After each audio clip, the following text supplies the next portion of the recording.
Radio check. We should be live. Hello. Yeah, apologies for being slightly late. I was too busy making this meme.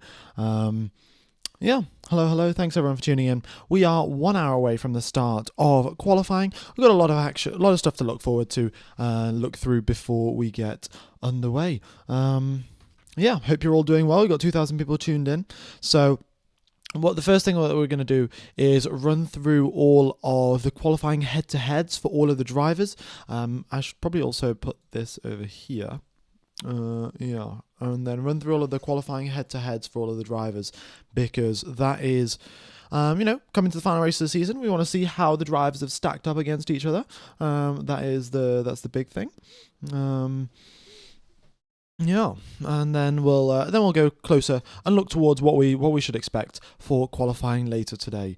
It is getting serious right now. It is. The website to watch it is what is it? Service TV this weekend. Service TV is the way to watch the Formula One coverage. Yeah, love the suit, bro. Thank you very much, guys. Spamming Max in the chat is not going to get Max pole position, guys. So probably say keep it a bit civilized. Then yeah. So let's get right into it, shall we?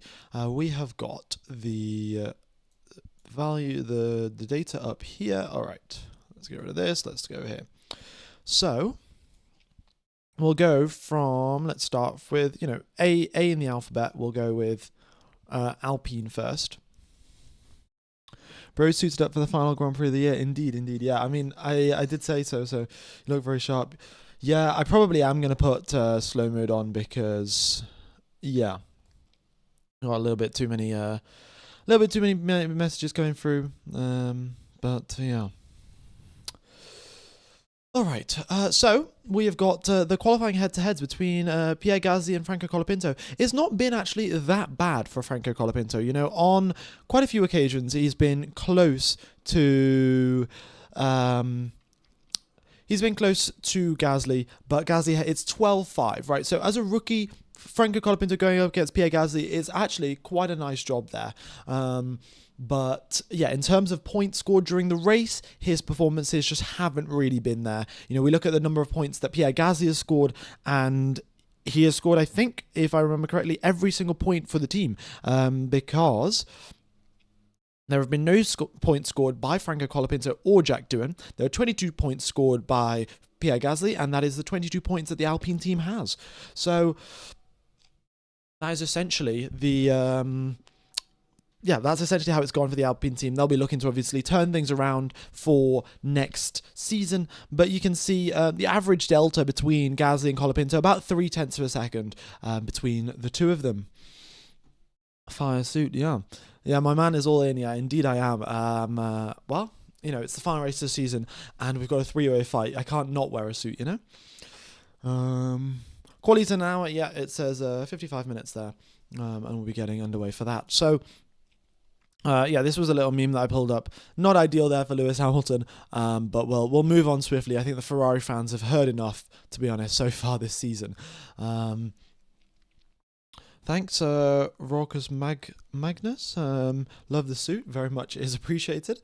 All right, yeah, looking at the qualifying head-to-head, this is Max Verstappen at the Yas Marina Circuit, so it's not, just Max Verstappen against Yuki Tsunoda. It's Max Verstappen only at this circuit, and we're going back to 2015. That was his first time that he raced in Yas Marina, and the first 4 years of his career, he did never beat his teammate. And you look at 2016, 17, and 18, he was going up against Daniel Ricciardo, and it's sort of highly unlike. Oh, my audio, the webcam has just cut out there.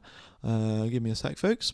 Oh, the webcam has totally just cut out. Give me a second. But essentially what I was going to say was that Max Verstappen has not lost a qualifying since 2019 here in Abu Dhabi. However, of course, he has always had a subpar teammate, shall we say, since 2019. So either way, Max has done pretty well around here. When he was going up against Daniel Ricciardo, he did lose to him, but Daniel Ricciardo, of course, much more experienced at the time, so it sort of balances out a little bit. Right, I am going to... Give me a sec, folks. I'm going to have to figure out why this webcam is just disconnected. But hopefully it will be back in just a few moments.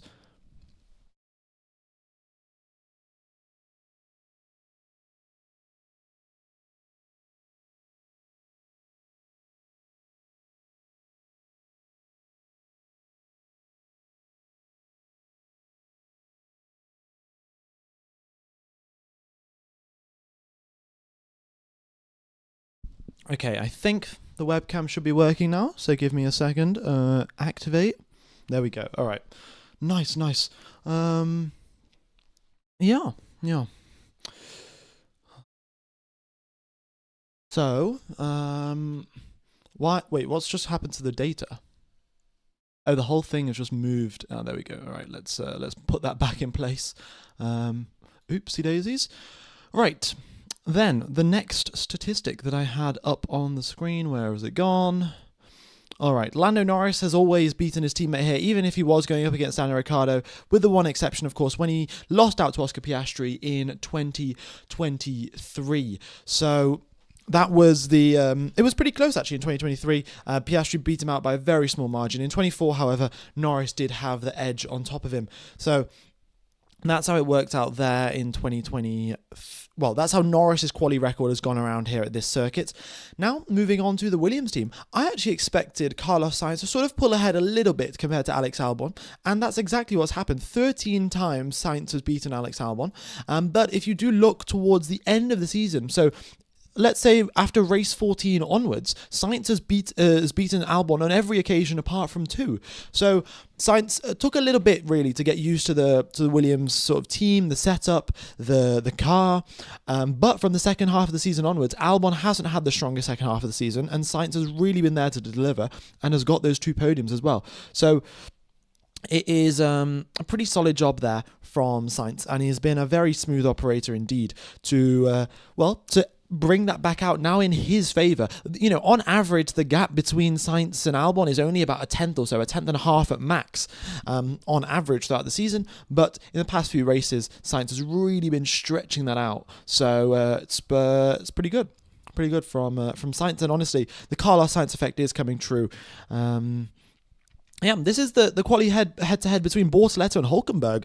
Again, another standout performance from one of our rookie drivers, Gabriel Bortoleto, 11-11 against Nico Hulkenberg. Of course, we've had 23 races, but I think one of the races, one of the drivers didn't set the lap, or both of them didn't set a lap, so that has been removed, and now it is 11-11 Bortoleto Hulkenberg, and I've got to say, Hulkenberg has done a pretty good job during the races. Bortoleto, however, in qualifying has been right up there, and the margins have been very fine between the two drivers. If you look on average, the gap is just under a tenth, I think. Yeah, just under a tenth between Bortoleto and Hulkenberg.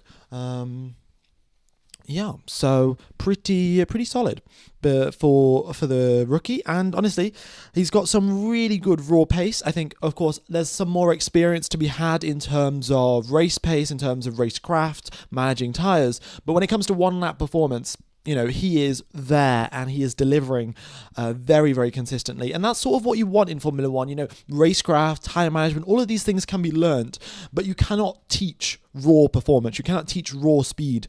And Bortoleto has got a whole lot of raw speed. So good on him for making such a great start to his rookie season. Then we move on to quite the stark contrast from equal pegging between the two drivers. We have got 20-0 between Max Verstappen and Yuki Tsunoda.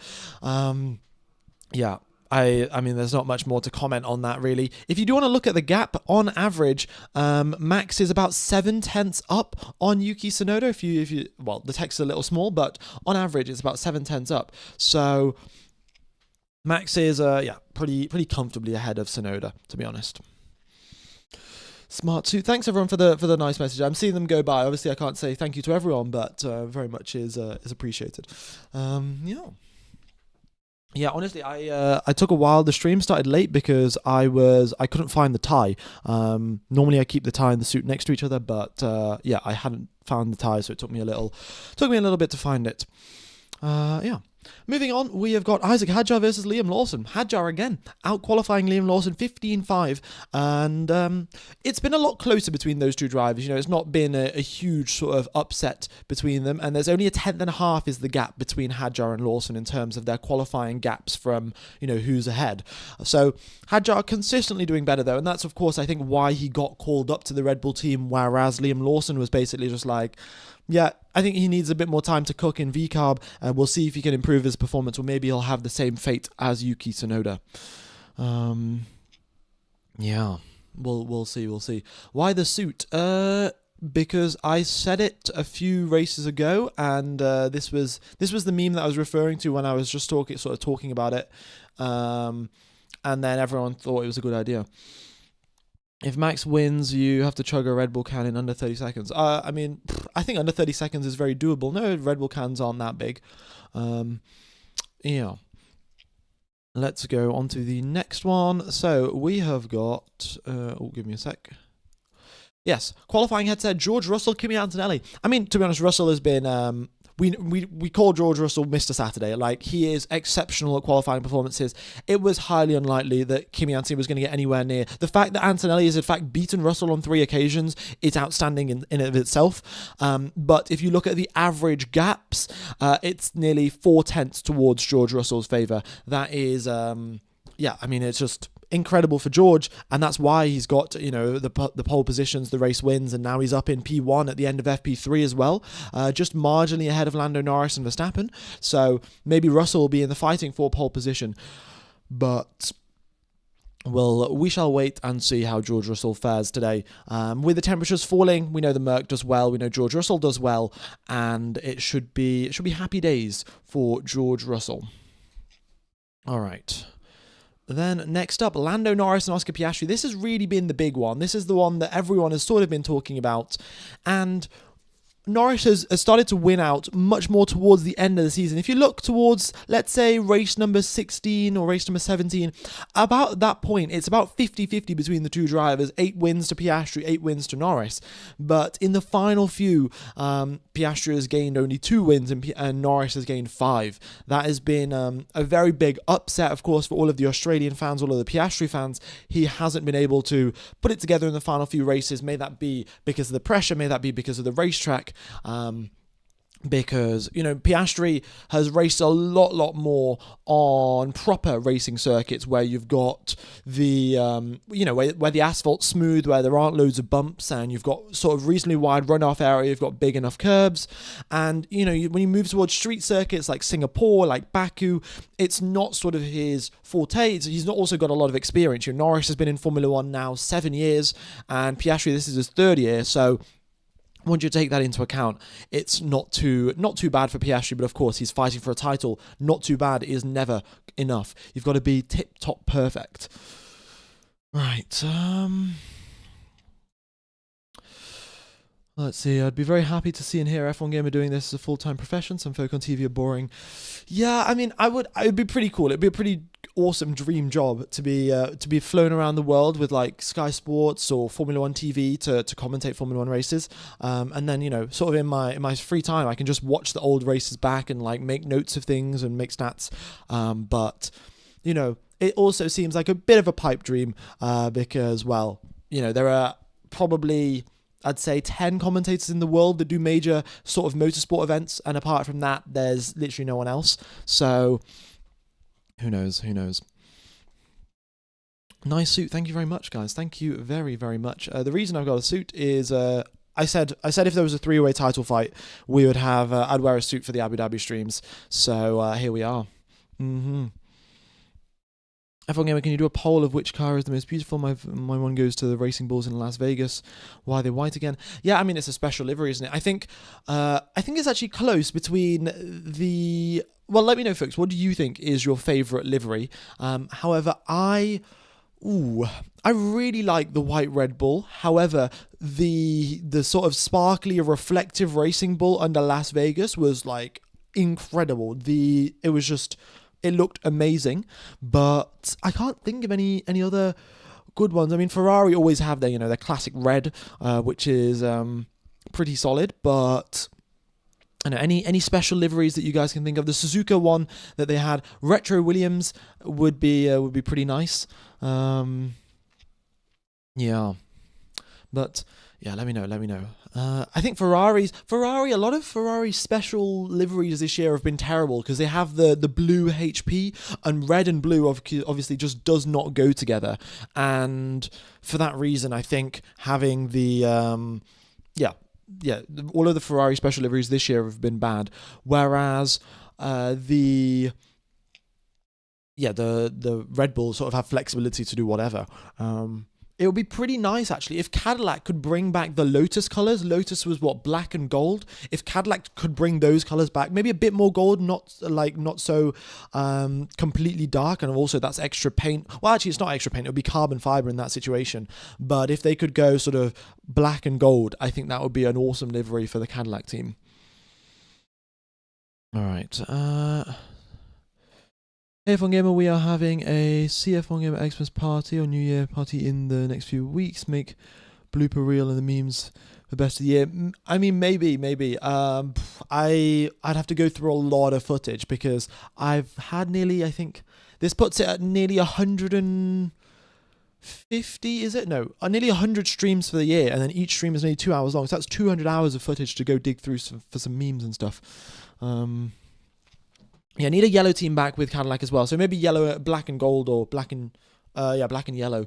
That'd be pretty nice. Looking sharp. Thank you very much.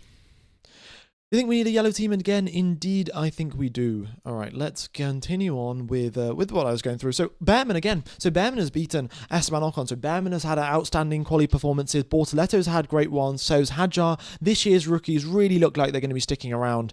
Whereas the rookies from 2021, we had Mick Schumacher, Nikita Mazepin, and Yuki Tsunoda. None of the three are on the grid next year. And it looks like out of the rookies that we've had this year, quite a lot of them will be sticking around for a little bit longer. Okay. Then we got Charles Leclerc, Lewis Hamilton. I mean, 18-15 to 18.5, to Charles, and the gap being approximately 0.3 on average between the two drivers. I think that's fairly sort of standard stuff. It's not really a surprise. We know that Hamilton hasn't been amazing throughout the season, and he of course had his crash in FP3 as well, so I'm sure that will have knocked his confidence a little bit. But maybe things will turn around in 2026. I'm hopeful, as is every Ferrari fan, for the next year. F1 Gamer, when are you getting married? I mean, I know this is a nice suit, but not getting married, no. Fernando Alonso, Lance Stroll, I mean, there's not really much to say. 22-0 for Fernando Alonso against Lance Stroll. And if you look back to last year as well, since Monaco last year, Alonso has outqualified Stroll every single time. So now it's coming up on maybe 40 qualifying sessions in a row that Fernando Alonso has outqualified Lance Stroll. It's I think it's just a little bit too easy for him, really. How he does that, I have no idea. And yeah, in terms of the gap, it is 0.4 between Stroll and Alonso on average. But to be fair, on a few occasions, Stroll has got pretty close. You know, you look at race 1, 2, look at race 5, I think that's 14 as well. Stroll's got close on a few occasions, but it's never been enough to actually get ahead of Fernando Alonso. Oh, let me block the adverts. Apologies there, folks. Got a little bit busy with the webcam, and with the webcam being broken, I forgot to block the adverts. So hopefully no more ads. All right. F1 Gamer, are you a Ferrari fan? I was, you know, I was a Seb Vettel fan, and, you know, when Seb Vettel was at Ferrari, I was a Ferrari fan, yeah. And we're back to Gasly and Colapinto, and the gap's around 0.3 of a second between the two of them.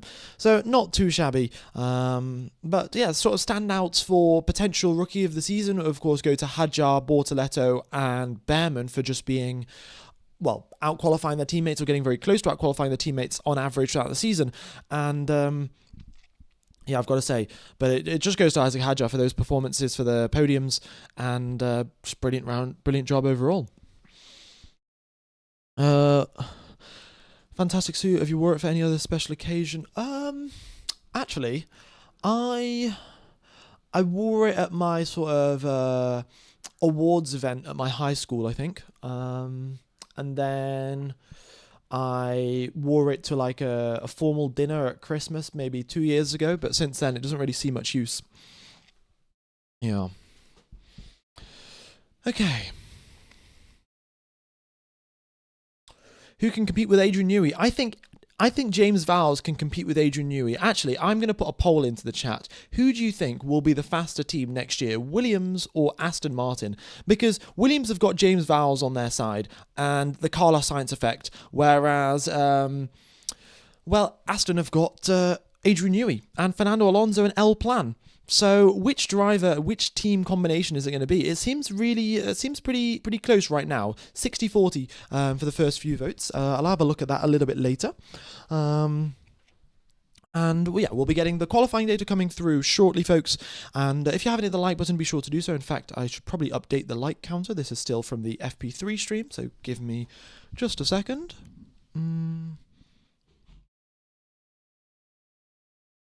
But it's been quite the exciting season, to be honest. Going into the first few races, I thought it was going to be, very much McLaren against McLaren.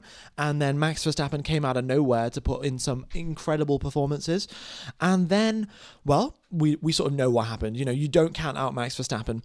And Piastri was looking so strong at the start of the season, like multiple back-to-back wins. And then, it very much fell flat towards the final few races.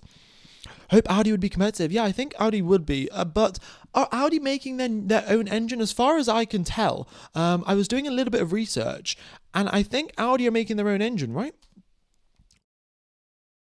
F1 engine, I'm just going to double check. But, so they've got a behemoth task. Not only design a car, I guess Sauber will be... Audi are designing their own engine. So that means that not only have they got to design the whole aerodynamics, the chassis, the suspension, the new active aero stuff, they've also got to design the engine as well. I'm sure Sauber will be taking much more of a sort of a central role doing the aerodynamics and the Formula One aspect of the cars with the chassis and things like that. And then the engine, Audi will probably use a lot of their own expertise. Audi, of course, makes some pretty good engines. The 1.9 TDI is quite the reliable engine, shall we put it, and they will be making some, we'll see what they can do. They've obviously had their success in motorsports as well. What software do you use? I use Multiviewer, but you do need a F1 TV subscription to actually be able to use it. Yeah. F1 Gamer watching nationality. Well, I was born in India, but I live in the UK, so you guys can, I think that's what you're sort of aiming for. All right, will the Audi engine also be used by other teams? No, it will not. Of course, if Audi turn out to be the quickest engine and they've got loads of performance ahead of everyone else, then, of course, I'm sure some teams will make the switch. They'll get on the phone with Audi and they'll make the switch over. But, starting out in 2026, Audi will be the only team using their engine. Alpine will no longer be developing their engine. They will actually go to Mercedes. Mercedes will be the team that's making the engines for Alpine in 2026. All right, what's with the data after the sectors? This is the mini sectors. So each sector on the track gets split up into even smaller sectors, and then it just shows you a little bar to indicate whether the driver is going purple in, like, let's say, the first few bars here are coming down the main straight and your exit through turn number 1. So if you see, yellow, purple, purple in the first few here, then that sort of indicates, the driver got a really good exit at turn number 1. That's essentially what it is. Yeah. What's the poll? The poll is I probably should put the question in there, but which team is going to be stronger in 2026, Williams or Aston Martin? And we've got 69% of people, which is very nice, voting for Williams, and 31% voting for Aston Martin. Interesting. Is Hamilton ready for quali? Yes, Hamilton will be taking part in qualifying. He did crash his car in FP3. However, they will have repaired the car, got a new front wing, got a new nose cone, and they will be, they'll be A-OK to take part in quali. All right. Let's pop the like counter up for like target up to, I think it's 5,000 for a quali stream. Let's go. Yeah, I think we could hit 5,000. Anyone that has tuned in, folks, be sure to hit the like button. It goes a long way to help out the channel. And the YouTube algorithm really does love it if you hit the like button nice and early in a live stream. 34 minutes now till the start of qualifying. We'll have the standard Q1, Q2, Q3, 18 minutes, 15 minutes, and 12 minutes respectively, with approximately a 3 or 4 minute gap between the two of them. Between the three of them, sorry. And, And Audi will be competitive in 26, maybe 27, maybe 28. Yeah, I think Audi will very much go through a process of ironing out a lot of mistakes. You know, it is not just about building the fastest car when you are a Formula One team. Of course, that is a very important aspect, but the operational aspect. So you've got about half the people, or maybe 3/4 of the people designing the car back at the factory, but you've got about a quarter of the people that go to every single race. They have, a lot of simulations, a lot of calculations to make. They have their processes to make sure, oh, the car's legal. This is how we're going to repair the car. This is how we can repair it within the space of 25 minutes to make sure it's ready for the next session.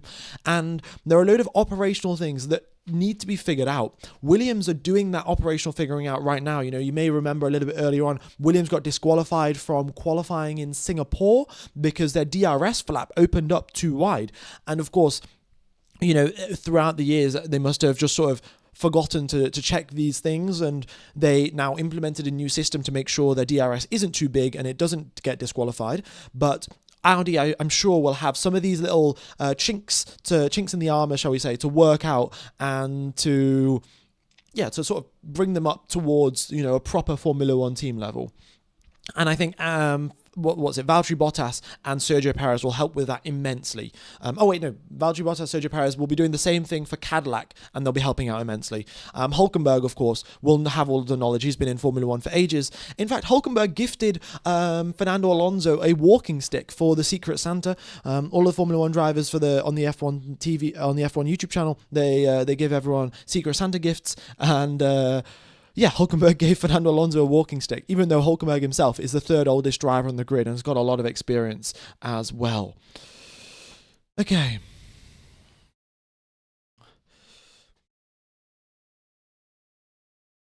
Let's see. What is your favorite livery of all time? I don't know. I would, I'd say, I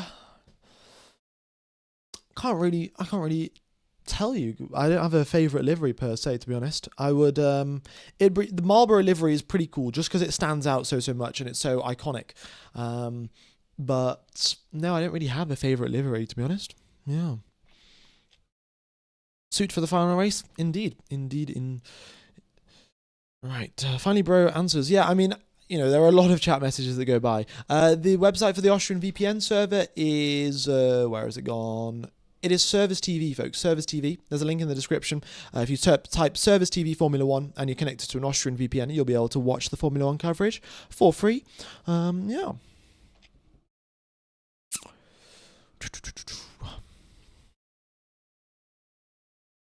Okay. So, we'll be getting underway very, very shortly. I'll quickly run through what happened in FP1, 2, and 3. So in FP1, we didn't have really that much action, to be honest with you guys, because we had, I think, 9 rookies out on the racetrack. So we had Charles Leclerc's brother driving for Ferrari. We had Pato O'Ward driving in place of Oscar Piastri. So Piastri's actually 1 hour less practice than Lando Norris and Max Verstappen. Not ideal in his situation. We had 2 rookie drivers driving the Astons, and loads of other rookies essentially, but nothing too exciting there. We had a few funny radio messages about Charles Leclerc, like Leclerc Jr., Leclerc Senior. But apart from that, FP1 was a reasonably standard session. FP2, however, it cooled down a little bit for FP2, and the track was going to be a lot more representative of what's going to happen in qualifying today. So FP2, it was pretty solid for Norris, and Norris had quite a big advantage over Verstappen. However, Verstappen was complaining about bumping. Russell was saying the car's not up to performance. Piastri said he had a bad lap. So, a lot of factors at play there, and I suspect it's going to be a lot closer, as you can see up on the screen right now. Fernando Alonso and Paul, thanks for the donation there. Fernando Sigma Alonso, 1441. Very much appreciated. And maybe Fernando Alonso is on pole. He is, a quarter of a second back. He was looking very, very good in Qatar. And, maybe he can put it together. But unfortunately, there's no rain in sight. When there was rain, Fernando Alonso was right up there in Las Vegas as well. But, unfortunately, no rain here in the desert in Abu Dhabi. The forecast is looking like 0%. Okay. Right, Russell with a shot at pole would be fun to see. Dude doesn't care. There's a championship. He'll gun for the win. Yeah, no, Russell genuinely does not care, and he looks really good actually. And that was with the warmer conditions. So as it cools down, things should get even better for George Russell. The other thing is Max Verstappen very, very dearly needs Yuki Tsunoda to make it through into Q3. To be honest, because if Tsunoda makes it through into Q3, that is a free 0.3 of a second going down that going down the main straight there between turn 5 and turn 6. That is, free lap time basically that Verstappen would be throwing away if Tsunoda didn't make it through. So Red Bull need to do everything that they can to get Tsunoda into Q3 so he can give Verstappen a tow. We'll see if it happens, but Tsunoda's pace wasn't looking all that amazing. And, he's 20th position there, but that's because he aborted his hot lap, and he's only done one lap on his set of soft tyres. Okay. The drip, thank you very much. Is Cadillac possible constructors contender next year? Probably not. They probably got a lot of things to work out. They're using the Ferrari power unit next year, but yeah, I don't think that they will be right there at the sharp end of the field. Where to watch the race? It's Service TV, folks. Service TV. Best ever livery is the Lotus six-wheeled. Yeah, the Lotus livery was actually quite nice, and the black and the gold. Yeah, I don't know. I'm sure everyone has their own opinions. Also, Cadillac doesn't have the best driver lineup. Yeah, I mean, they have a pretty strong driver lineup. They have two number 2 drivers, if we put it that way. We had Sergio Perez and Valtteri Bottas, both of them pretty good drivers in their own sense. But in terms of, they've never been the number 1 driver at a single team. At least not at a top team.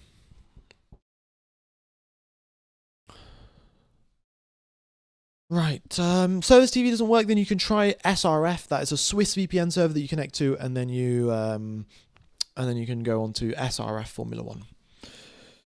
Nico Rosberg on the broadcast right now. Yeah, I mean, Nico Rosberg is to be honest, Nico Rosberg is one of the better commentators. He does a good job of sort of calling things out when he should, and of course he's driven a Formula 1 car, so he knows exactly what he's talking about. You expecting another Lewis Q1 exit? I mean, I cannot say for certain. Lewis hasn't been performing that great. The car, again, looks unstable, as it was in Qatar. And, I don't know. I think Hamilton just wants the season to finish. And if that means getting out in Q1 and then going home quicker, that might just be what happens. Okay.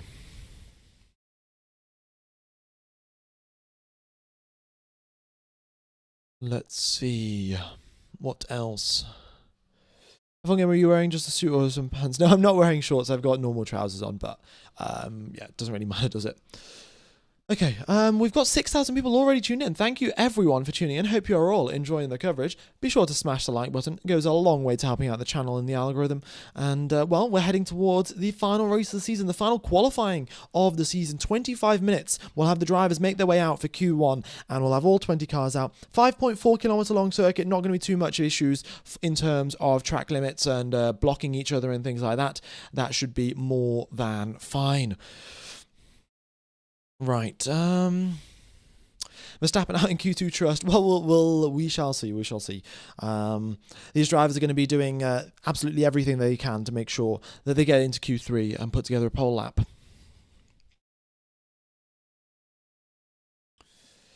Okay. You've got a court date. 2 chat messages come through from different people. One person says, "Are you being sued?" Another person saying, "You've got a court date." I don't know. I thought this was a pretty nice suit. No. Okay. So my day will be a good day if Fernando Alonso out-qualifies Stroll and gets into Q3. Well, I think Fernando Alonso out-qualifying Stroll won't be that big of a surprise, given that it has happened every single race this season. Let's go find the stats. Where is it? Yeah, 22-0 for Fernando Alonso against Lance Stroll, as you can see there. 0.4 on average quicker. On a few occasions, Stroll's got close, but Fernando Alonso has still got the pace in him to hold off Lance Stroll. Yeah, okay, it is a jacket, technically. It's not a suit, but yeah. I sort of just use them interchangeably. Where do I find it? You Google SRF on, and there's a link in the description to Surfshark, VPN. Yeah. Right. The other thing that I wanted to do. Right. What about Ghazi and Colapinto? Well, I'll sort of have this just flicking through, and you guys can see for yourselves. But Russell's beaten Antonelli most occasions, and it's been pretty close between the other two. All right. So, what else have we got to look through? The Haas's are looking pretty strong, actually. 6th and 7th position for the two Haas drivers.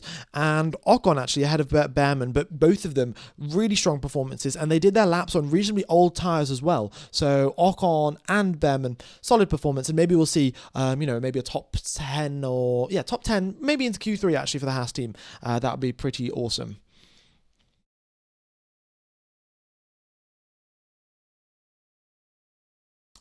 So,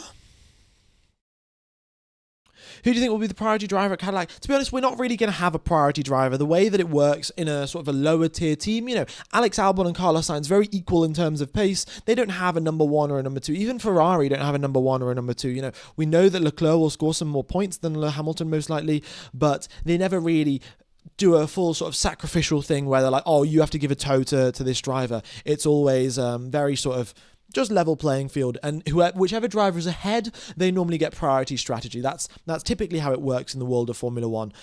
If you are the driver that's ahead, unless there are explicit number one, number two rules, you'll probably get priority if there's a scenario where it matters. Okay. Yeah. Okie dokes. So, 5:30 a.m. but I made it. Well, thank you for waking up for the stream. We are going to have an absolutely mega qualifying session getting underway very, very soon. How do you know which part is Sector 1, 2, and 3? The track is split up into different colours. So the red colour is Sector 1, the blue colour is Sector 2, and the yellow colour is Sector 3. All right. Yeah. Also, folks, be sure to go follow me on Instagram. It's F1gamer_official. I would quite like to. I probably should have done this beforehand, but I was going to put up a story just tagging the QUALI stream and telling everyone to tune in. But I guess that's not happening right now. All right. What is the head-to-head website? I can't remember. I think it's F1 QUALI, F1 Stats head-to-head. Maybe that's what it's called. I found it on a link on Reddit. So, yeah. Norris, let's just go back there. Norris has beaten his teammates every single time, even in his rookie season in McLaren. Every single time has beaten his teammates, with the exception of 2023, where Oscar Piastri beat him by 34 milliseconds. So it was very close in 2023, but apart from that, Norris has been doing brilliantly in terms of quality performances around here in Abu Dhabi. He goes pretty well, so it's going to be a tough ask for Piastri to get close. Of course, if we look back to last year, I think it was Norris that qualified first, Verstappen second, and Piastri third, or maybe it was McLaren 1-2, I can't remember, but either way, Norris was first position, and then obviously Verstappen took out Piastri and ended his race. Yeah. When does quali start? It says right there, folks, 20 minutes. All right. Simbing for thoughts. Thanks for the $25 donation. Good morning from San Diego, California. Thank you for all the streams this year. Let's hope the final race is a good one. What watch are you wearing? I am wearing a Casio Edifice. I think the model number is like S108 something. Yeah, it's a Casio though. It's quite nice. Yeah, thanks for the donation. All right. Anyway, let's get back to the coverage then. So, what other things have we got to run through? Well, I think that's just about it, really. I think that's just about it. I do love a Casio. Indeed, Casio's pretty nice, pretty reliable. Yeah. So, what else do I want to talk about? Yes, the other thing is the Racing Bulls team. In fact, oh no, this is what I want to talk about, the constructors. Yes, so we can look at the constructors here. The drivers, the teams in 7th, 8th and 9th are competing potentially to swap some positions around. Haas are only 7 points back from Aston Martin, considering how well Haas are doing. Alonso is there, he's maybe the saving grace for the Aston Martin team, but Haas look to be scoring maybe more than 7 points this race, so Alonso's got to be there if they want to ensure that they get 7th place in the constructors, because that is an extra $5 or $6 million in prize money, or maybe €6 million in prize money.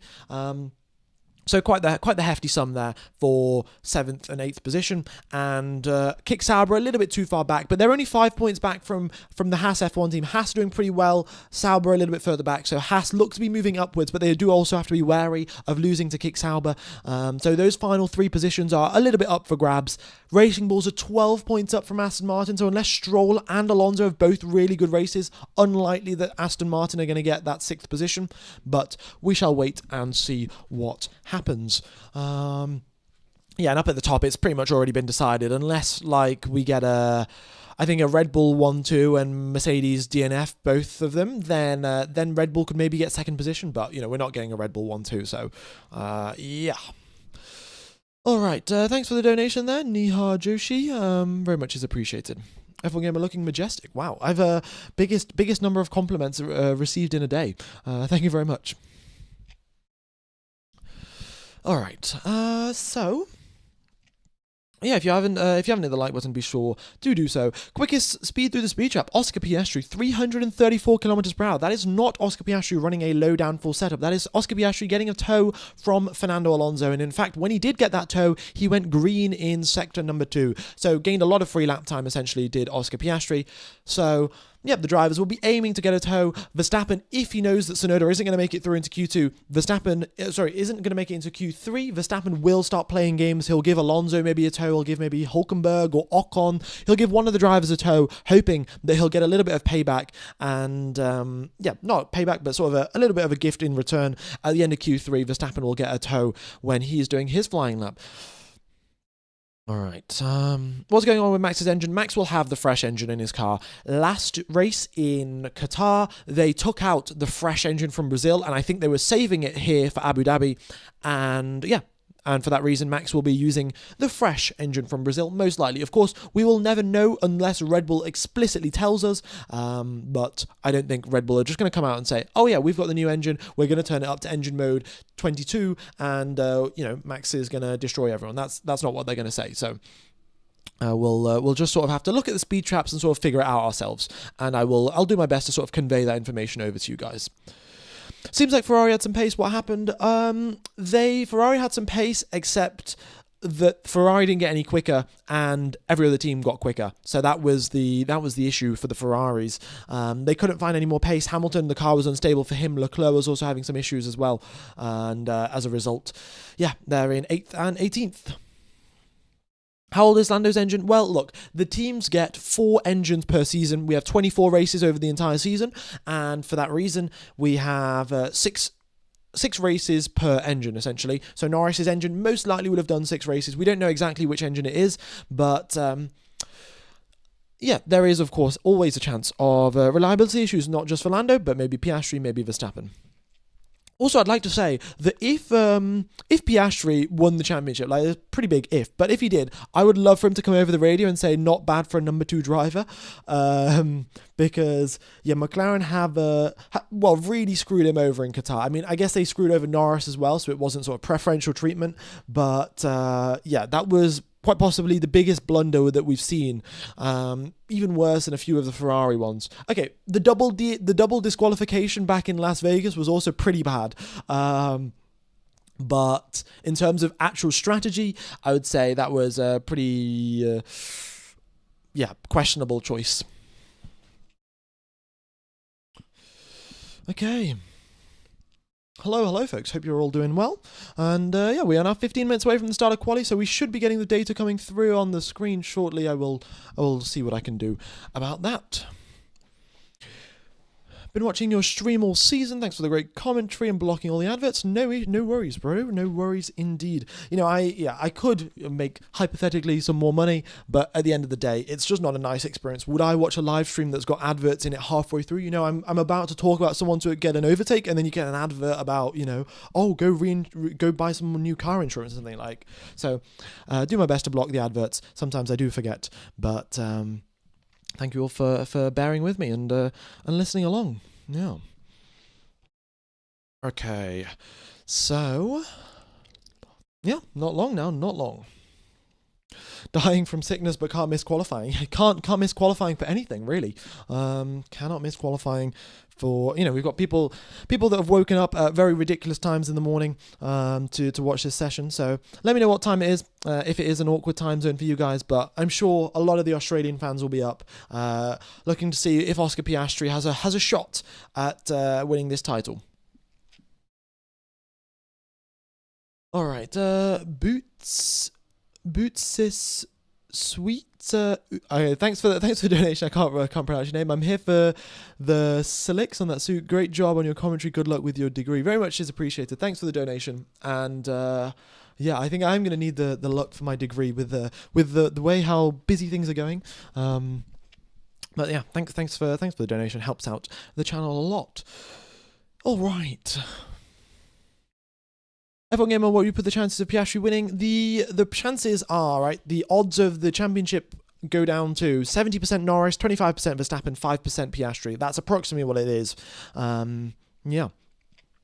So if you look at the different combinations of, you know, let's say if we looked at this randomly, so you're not looking at in terms of who's quick or not. If you just look at randomly, oh, Norris could finish between 1st and 20th position, Verstappen could finish between 1st and 20th, and Piastri could do the same. If you just simulate all of those possibilities of all of where the drivers could finish, Norris actually has an 85% chance of winning. And Max only has like a 10% chance of winning or something. But when you take into account the Max Verstappen effect, the thing that, you know, a lot of the Max Verstappen fans love to talk about, that chance from 85 drops down to 70 for Lando Norris, and the chance from Max to goes from 10 to 25 purely because of the chaos that Max Verstappen can provide. And, well, the dodgy strategy calls from the McLaren team as well.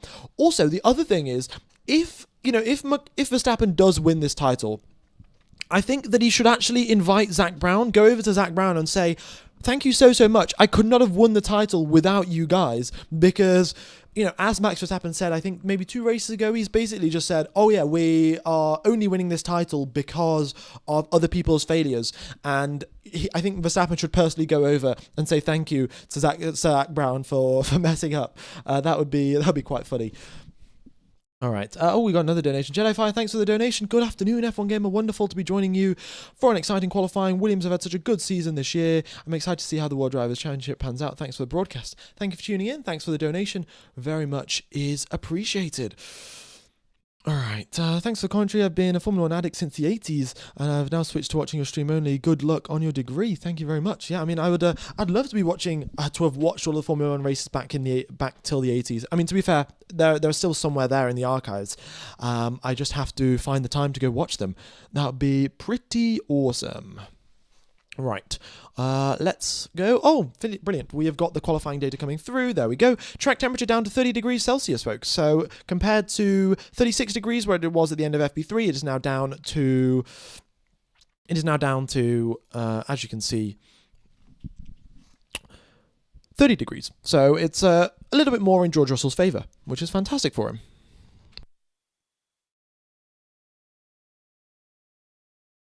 All right, brilliant. So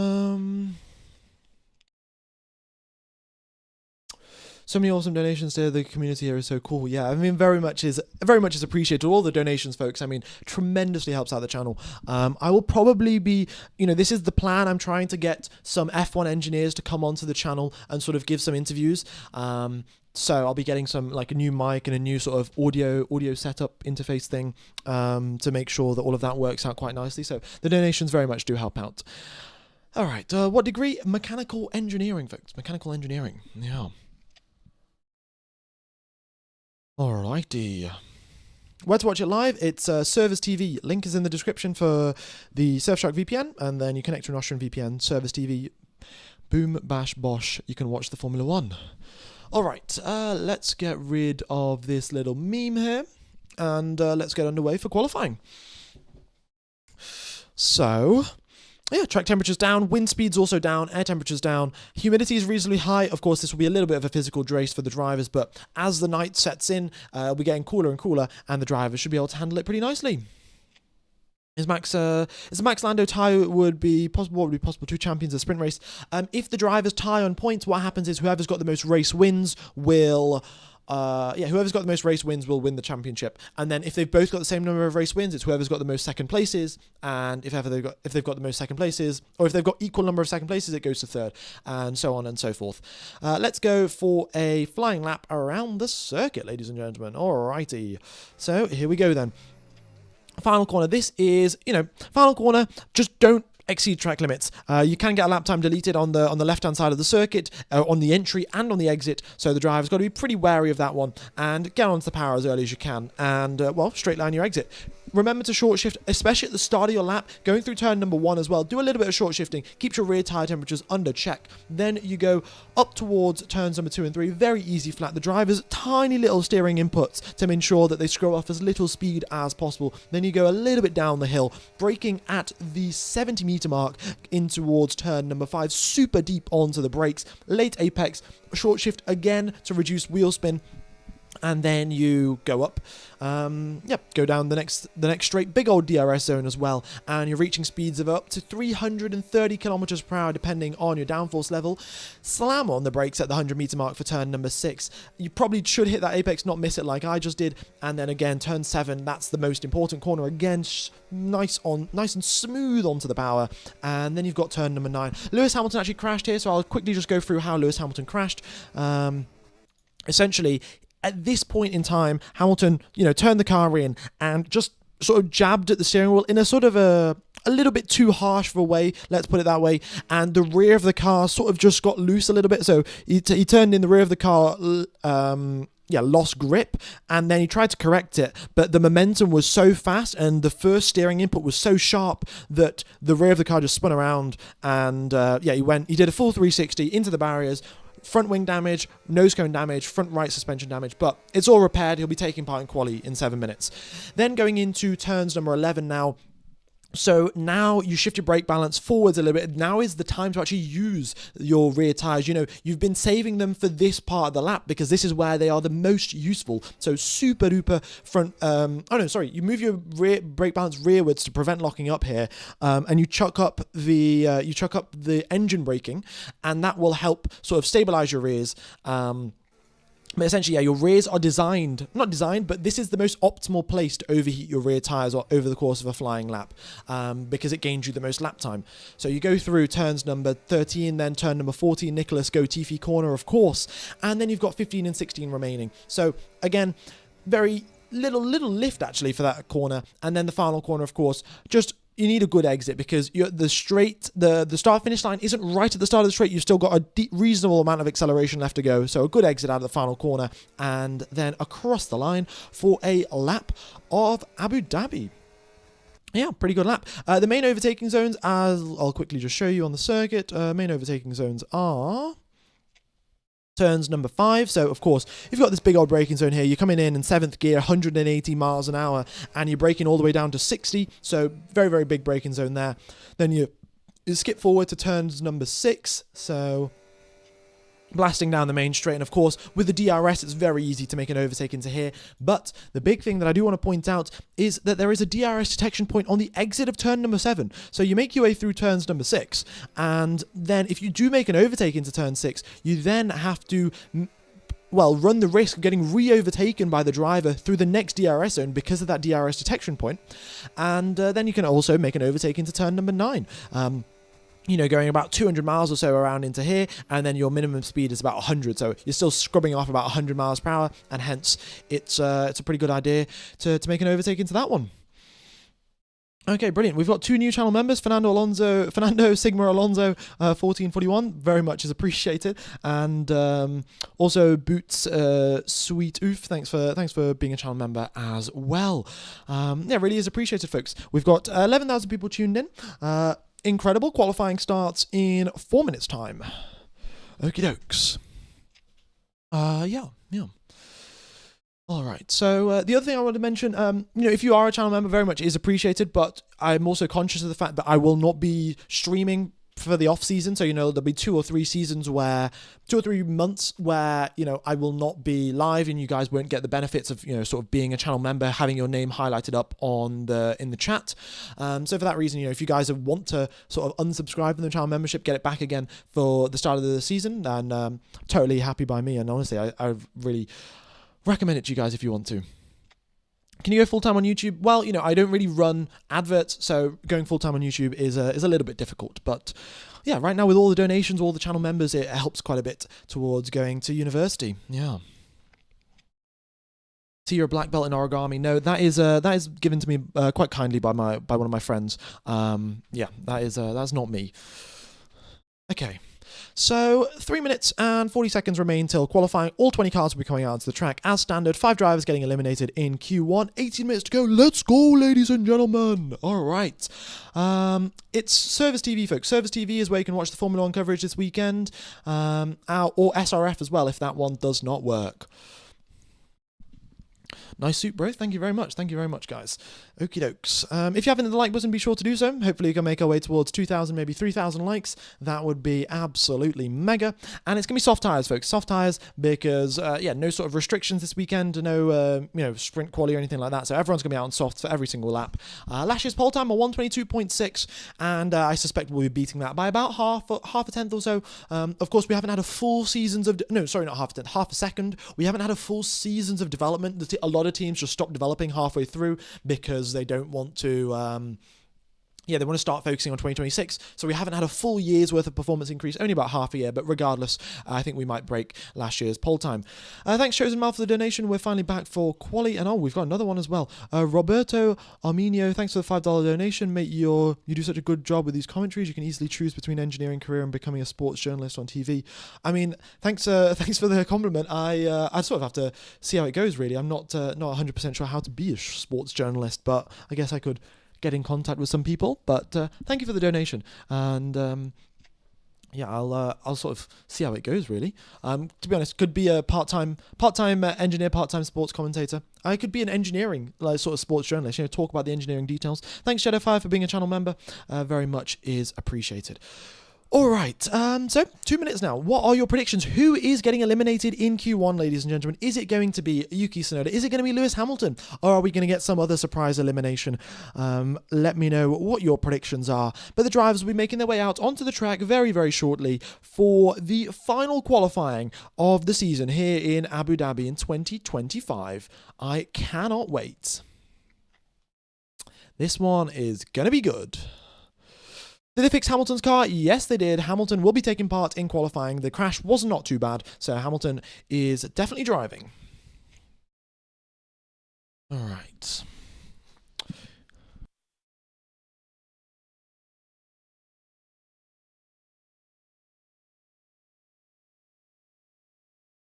Your enthusiasm is the highlight. Thank you very much. I mean, yeah, I guess I'm pretty enthusiastic about Formula 1.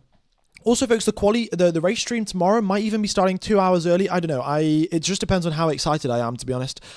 Because if I'm very excited, I'm not going to be able to do anything anyway. So I might as well just start streaming. So yeah, we'll see. We'll see how that goes.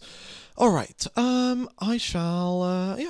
Cars coming out onto the track very, very shortly. As you can see there, we have got the two Alpines, I think that is, Gasly and Colapinto, making their way out to the end of the pit lane. Then it looks like Liam Lawson as well. We're getting the radio messages coming through. Fantastic. Let's move this over there. Let's get rid of this meme. And let's go qualifying, ladies and gentlemen. Jeffrey, thanks for the $2. Great. Thank you for the great commentary as ever. Thank you for tuning in, folks. I mean, I still find it mind-blowing that there are like 200,000 people that want to listen to me yap about Formula 1. So I'm very much grateful for all of you tuning in. I'm I still really can't comprehend it, really.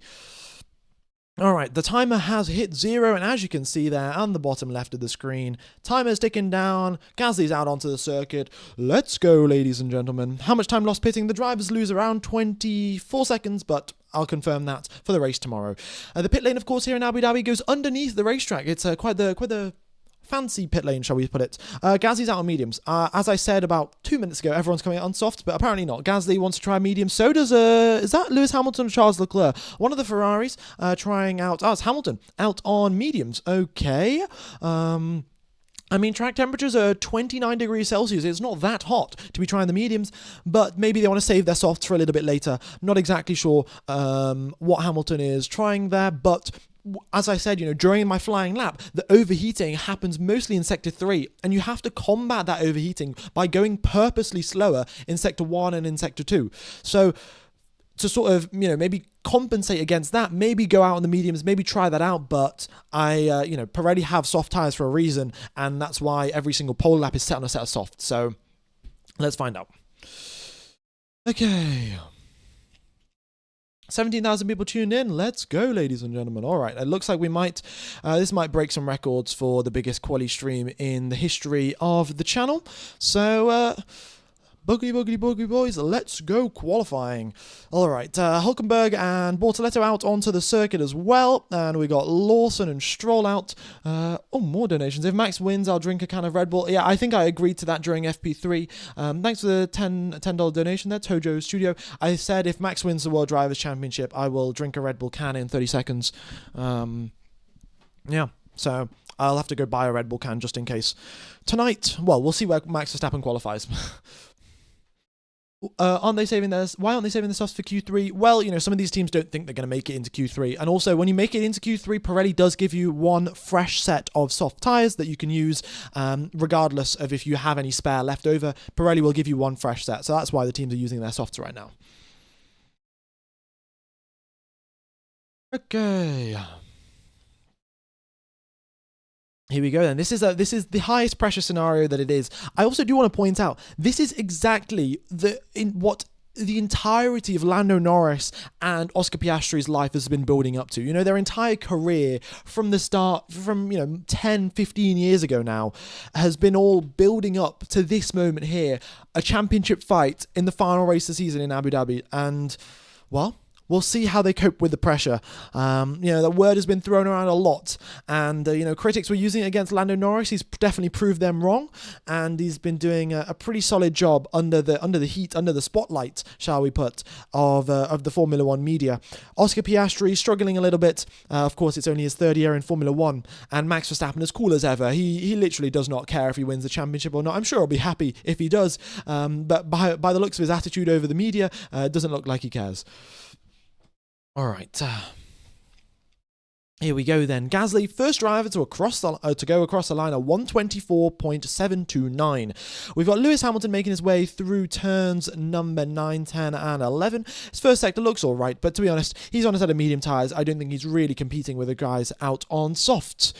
But I go, thanks for the $20 donation. Grateful for you being here, Larry. I'm grateful for you guys being here as well. But very much is appreciated. All right. Thanks for the $20 donation. Oh my goodness me. Loads of donations coming in today. I mean, I think it's come out to now nearly 100 or 80 pounds in donation. So very much is appreciated, guys. All right. Stroll across the line, and that is P1 for Lance Stroll. Clearly the GOAT is back on top. I've got to stop making those jokes. They're going to start getting old pretty soon, actually. Anyway, Nico Hulkenberg, purple sector 2 for him, and across the line he goes 3/10 clear of Lance Stroll. Gabriel Bortoletto, what can he do? He has had a pretty good quality record against Nico Hulkenberg. In fact, it is 11-11 between the two drivers for Kick Sauber, and on this occasion, Hulkenberg is 2/10 ahead of his teammates. All right, next up, we have got pretty much everyone out onto the circuit with the exception of Russell, Piastri, and Antonelli. Leclerc is also out on medium tyres, so it looks like a Ferrari strategy thing. And, well, if it's a Ferrari strategy, I'm not really too sure how that's going to work out. Hamilton came over the radio to say felt like a decent lap, but that probably means, well, we know what that means. He's 6/10 down on a Kick Sauber. So it probably means put on a set of soft tyres because those are the quicker ones. Thanks ZZ3291 for the donation. Franco Colapinto, a little twitch there there on the exit of turn number 1. And yeah, that curb does sort of, well, and he also exceeded track limits as well. So lap time deleted, that is our first lap time deletion. I will keep you up to date as much as I can on lap times getting deleted. But yeah, Colapinto dropped down into 7th position with no lap time on the board. All right. Yeah, so let's go qualifying. Max Verstappen makes his way out of the final corner. He's warmed up his tyres. He's done the left and right weaving. He's brought up the brakes to temperature as well. And here he comes across the line to start a flying lap. Lance Stroll lap time deleted as well for exceeding track limits at the final corner. So track limits being a bit of an issue here. And the drivers are going to have to be careful. There's still a little bit of dust and sand on the circuit. And that Red Bull is scraping quite a bit, actually. I don't know if that's meant to happen. But Max Verstappen a 10th up on Lance Stroll's first sector time. Tsunoda is only a 10th back, not too shabby from the Japanese driver, who of course has not got a seat next year. He will be the reserve driver for Red Bull, doing a lot of simulator work, but no Formula 1 seat for him, at least as it stands right now. All right, then Max Verstappen makes his way through turns number 6, and very nice there for him. Alex Albon starts a flying lap, and yeah, Stroll has been demoted down. His time's just popped off the leaderboard there. Carlos Sainz, purple in sector 1, he goes quicker than Max Verstappen. The track also is got to be, will be rubbering in, will be getting a little bit quicker, and we'll have track evolution. Even though we've had 3 full practice sessions, track evolution is still going to happen. And of course, as the temperature drops, that will also be helping the situation. Yuki Tsunoda, fastest in the middle sector, actually goes quicker than Max Verstappen. A very nice job indeed. Fernando Alonso now fastest in the sector number 1, and it is chaos here. So many drivers going purple, and Max Verstappen out of the final corner. As long as he holds it within track limits, this lap should be good from him.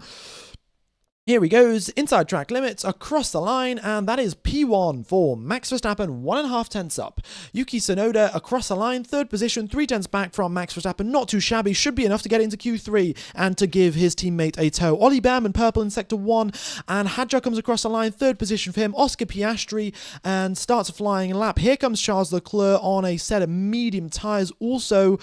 That is 6th position. He goes, what, a 10th up on Lewis Hamilton? But yeah, the medium tyres are just not the tyres to be on. And we'll see well, Hamilton's out onto the soft, so Leclerc will be very soon as well. Sainz across the line, 4th position for him, goes ahead of Tsunoda. And the top of the field is looking very, very tight indeed. Behrman, his middle sector looks pretty good so far.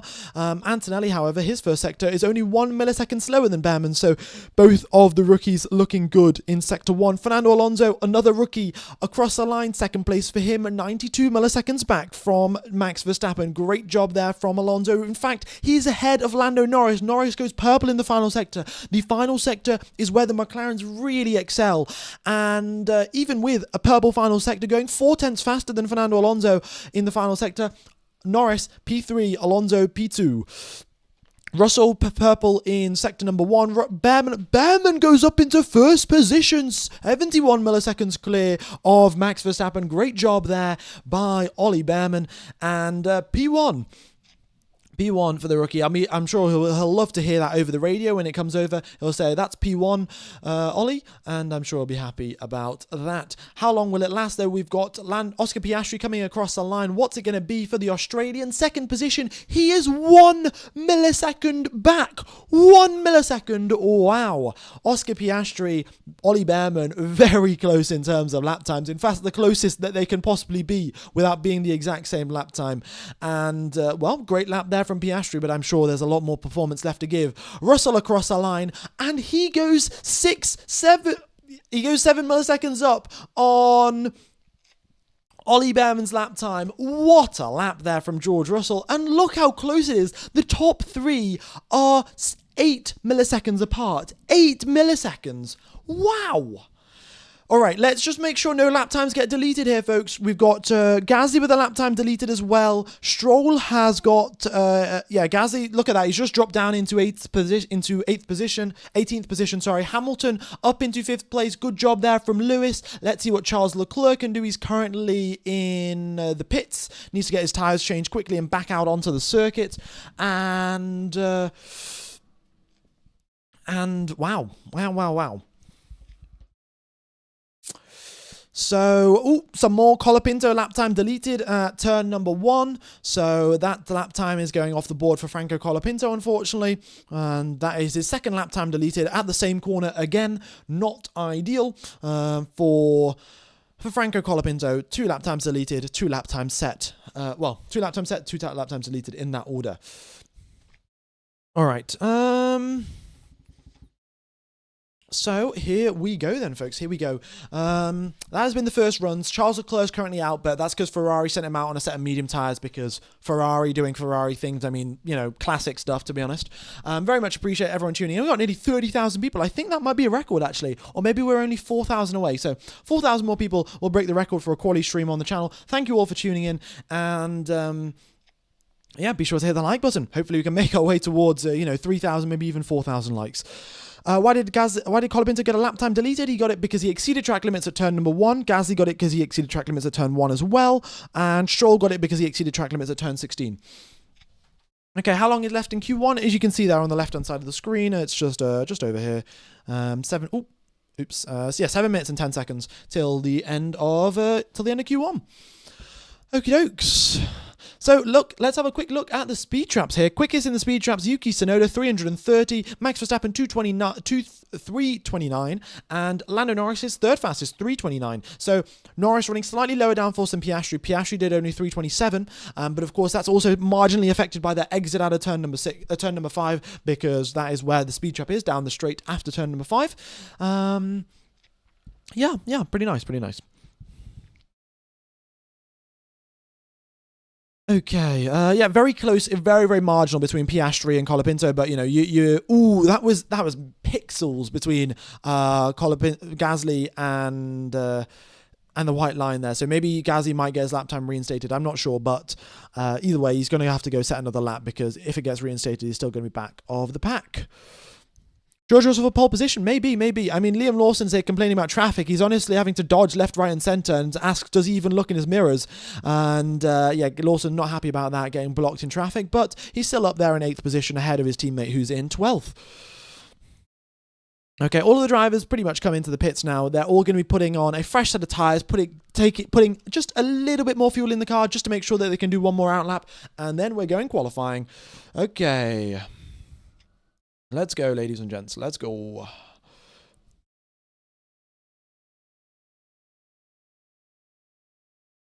How are both Alpines last? Because they both got lap times deleted. That's why.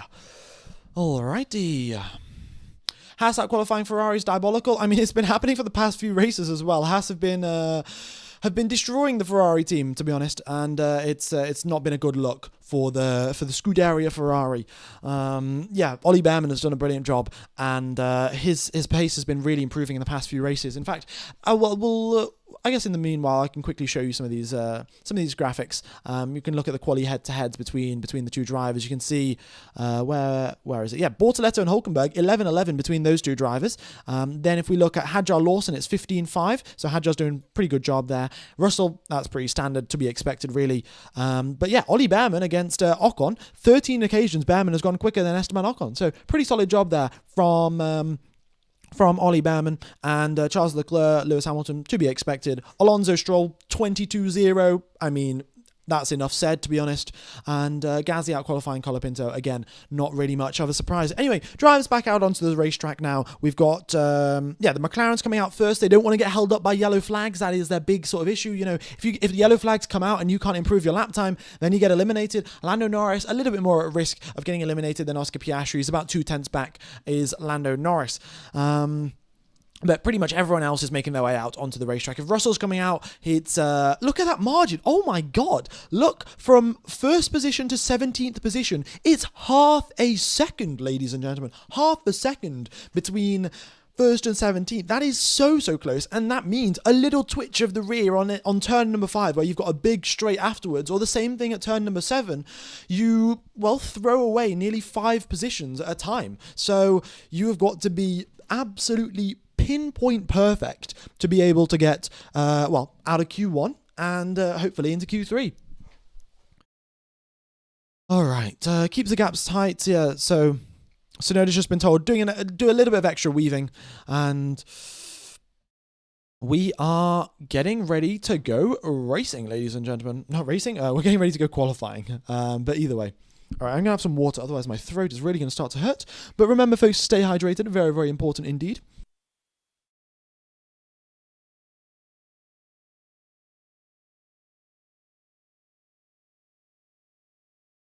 All right, the final days of DRS. Yeah, we'll find out for the final time who uses DRS during qualifying.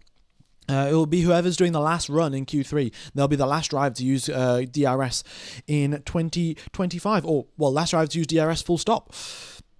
Either way, Norris and Piastri start their flying laps. Let's go on board with Lando Norris. 17.056 through the first sector. He's half a tenth back from George Russell, but he gets a pretty nice exit onto the main straight. He opens that DRS flap as soon as it possibly can be opened, and he heads towards the speed trap. What is the speed for Lando Norris? It's 325 kilometers per hour, a little bit down on his previous time. Oscar Piastri, first driver to dip into the 1 minute 16s in the first sector, so very nice job there from Piastri. Is half a tenth up on George Russell, whereas his teammate is half a tenth down, so 1/10 between the two drivers in the first sector. All right, sector number 2 for Lando Norris. Through he goes, turn number 9, super deep onto the brakes, but sector 2 also isn't all that amazing for the British driver, and purple sector 1 actually gets taken away by Carlos Sainz. Sainz is the fastest in sector 1, Alex Albon is the third fastest, and quickly gets taken away by Antonelli, and oh my goodness me, the track is evolving very quickly, and the drivers who are going out right at the end, they have the best possible conditions. Here comes Lando Norris out of the final corner. Does he get a little tow from Charles Leclerc? Not really, and here he comes, P1 for Lando Norris. He goes 69 milliseconds up on George Russell. Very nice job indeed. Next up is Oscar Piastri. What can the Aussie do? He has had a great final sector, and across the line, oh my god, half a second clear of his teammate. What a lap by Oscar Piastri. He is 10 milliseconds back from last year's pole time, and half a second, 0.6 of a second. Oh my goodness me. Brilliant from Piastri. Let's see what the rest of the drivers can do though. It's not over until everyone comes across the line. Leclerc quickest through the speed traps. Looks like he got a toe off someone. And we got Carlos Sainz, P3 in Qatar last weekend. It's P3 in Q1 right now. Let's see what his teammate can do. Antonelli across the line. It's second position for him. Alex Albon's only in 10th. Big gap there between Sainz and Albon. Antonelli splits the two McLarens. And Norris not putting together a good lap when it was needed. Max Verstappen, purple in sector 2. He's a 10th up on Tsunoda and Antonelli. And, well, now he's got the final sector left to negotiate. Just the final corner now. Here he comes across the line. P2 still 0.3 back from Oscar Piastri. What a monstrous lap from Piastri. It's 4th position for Charles Leclerc. Clearly some more pace was found there. And Hamilton now starting his flying lap with 12 seconds left on the clock. Tsunoda across the line, 10th position for him. Currently the drop zone, Stroll, Bortoleto, Ocon, Gasly, Colapinto. Okay, here comes Liam Lawson. Next up, across the line. He's currently in 14th position, at risk of being eliminated. Checkered flag is waving, and it's 9th position for Liam Lawson. All right, next up is Pierre Gasly. It's 19th place for him. He got a lap time deleted on the previous occasion. Across the line now, it's only 15th position. This is very, very marginal. Gap from 1st all the way to 19th is 1 second. And the gap from 2nd to 19th is only 0.7 of a second. Piastri's got a 0.3 lap clear on the entire field. Wow. Alonso across the line, 4th place for him, and that has pushed Gasly out into the elimination zone. So Gasly is out of Q1. That is our first confirmed elimination. Next up, Franco Colapinto across the line. What's it gonna be for him? He is out. P20 for Franco Colapinto. 2 lap times deleted, and then a P20 lap suboptimal for him.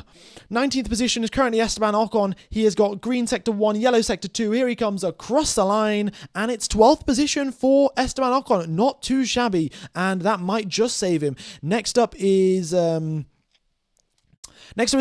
and Hulkenberg. Those are the two drivers that remain. I think Charles Leclerc is... Oh no, Charles Leclerc's coming into the pits. Hamilton's 15th, Hamilton 16th, Hamilton eliminated. Oh no, has that happened again? Tsunoda just makes it through into 15th position. Bortoleto 14th, Hulkenberg 18th, Hamilton is out again.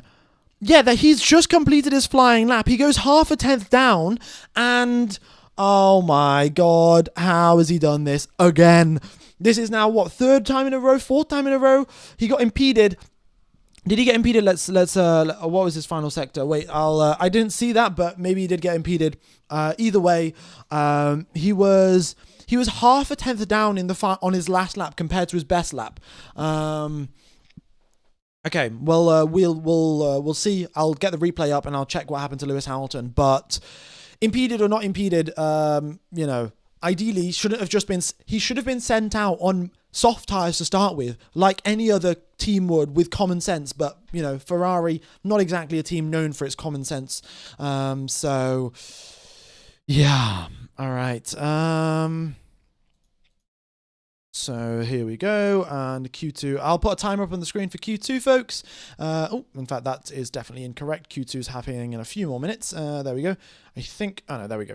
It's that. Okay, fantastic. Lewis meme. Oh yeah, let me bring up the Lewis meme. Where's it gone? This one here.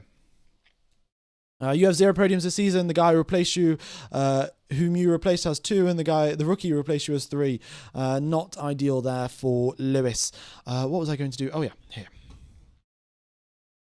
Why the suit? I said I would wear a suit if there's a 3-way fight for the championship in the final race of the season. I will wear a suit, and I'm a man of my word, and I've delivered.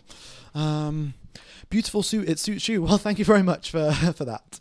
All right, so drivers eliminated. Just to confirm, Lewis Hamilton eliminated, Alex Albon eliminated, Hulkenberg, Gasly, and Colapinto. Tsunoda just scrapes through by 8 milliseconds. That is how close the margins were.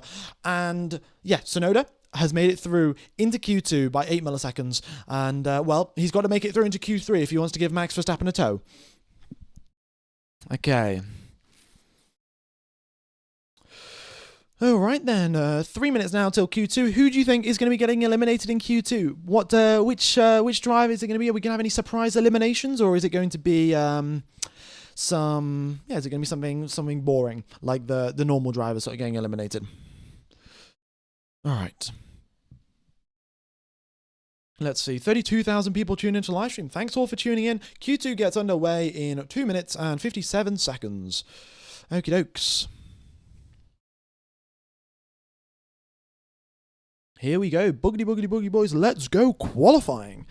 All right. No more lap times deleted as well, folks. So just to clarify, nobody else has got their lap time deleted. I think that is the end of it. The stewards would have put it through by now if anyone had gone wide or anything like that. So, yes, the positions stay as they are. And that's how it goes.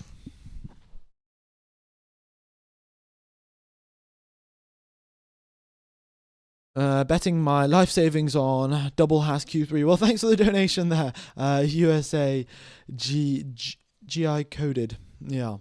We'll see if Haas can make it into double Q3. 9th position for Behrman. I think Behrman might be able to get through. Ocon, however, not so much. His performances compared to Behrman this season in QUALI just haven't really been up to scratch. 19 drivers within 1 second. Exactly. This is what I'm saying. The season is super close. The problem is overtaking right now is particularly difficult. So that is the sort of issue, really. If we had easier overtaking, then this Formula One season would be chaos in terms of just, speed and racing and stuff like that. But essentially, as the regulations get built up, the engineers get better in designing their cars, and the more energy they sort of extract out of the air to generate downforce, then it makes it much, much more likely that it's going to generate dirty air behind the car. So that's sort of how it goes, really. Okay.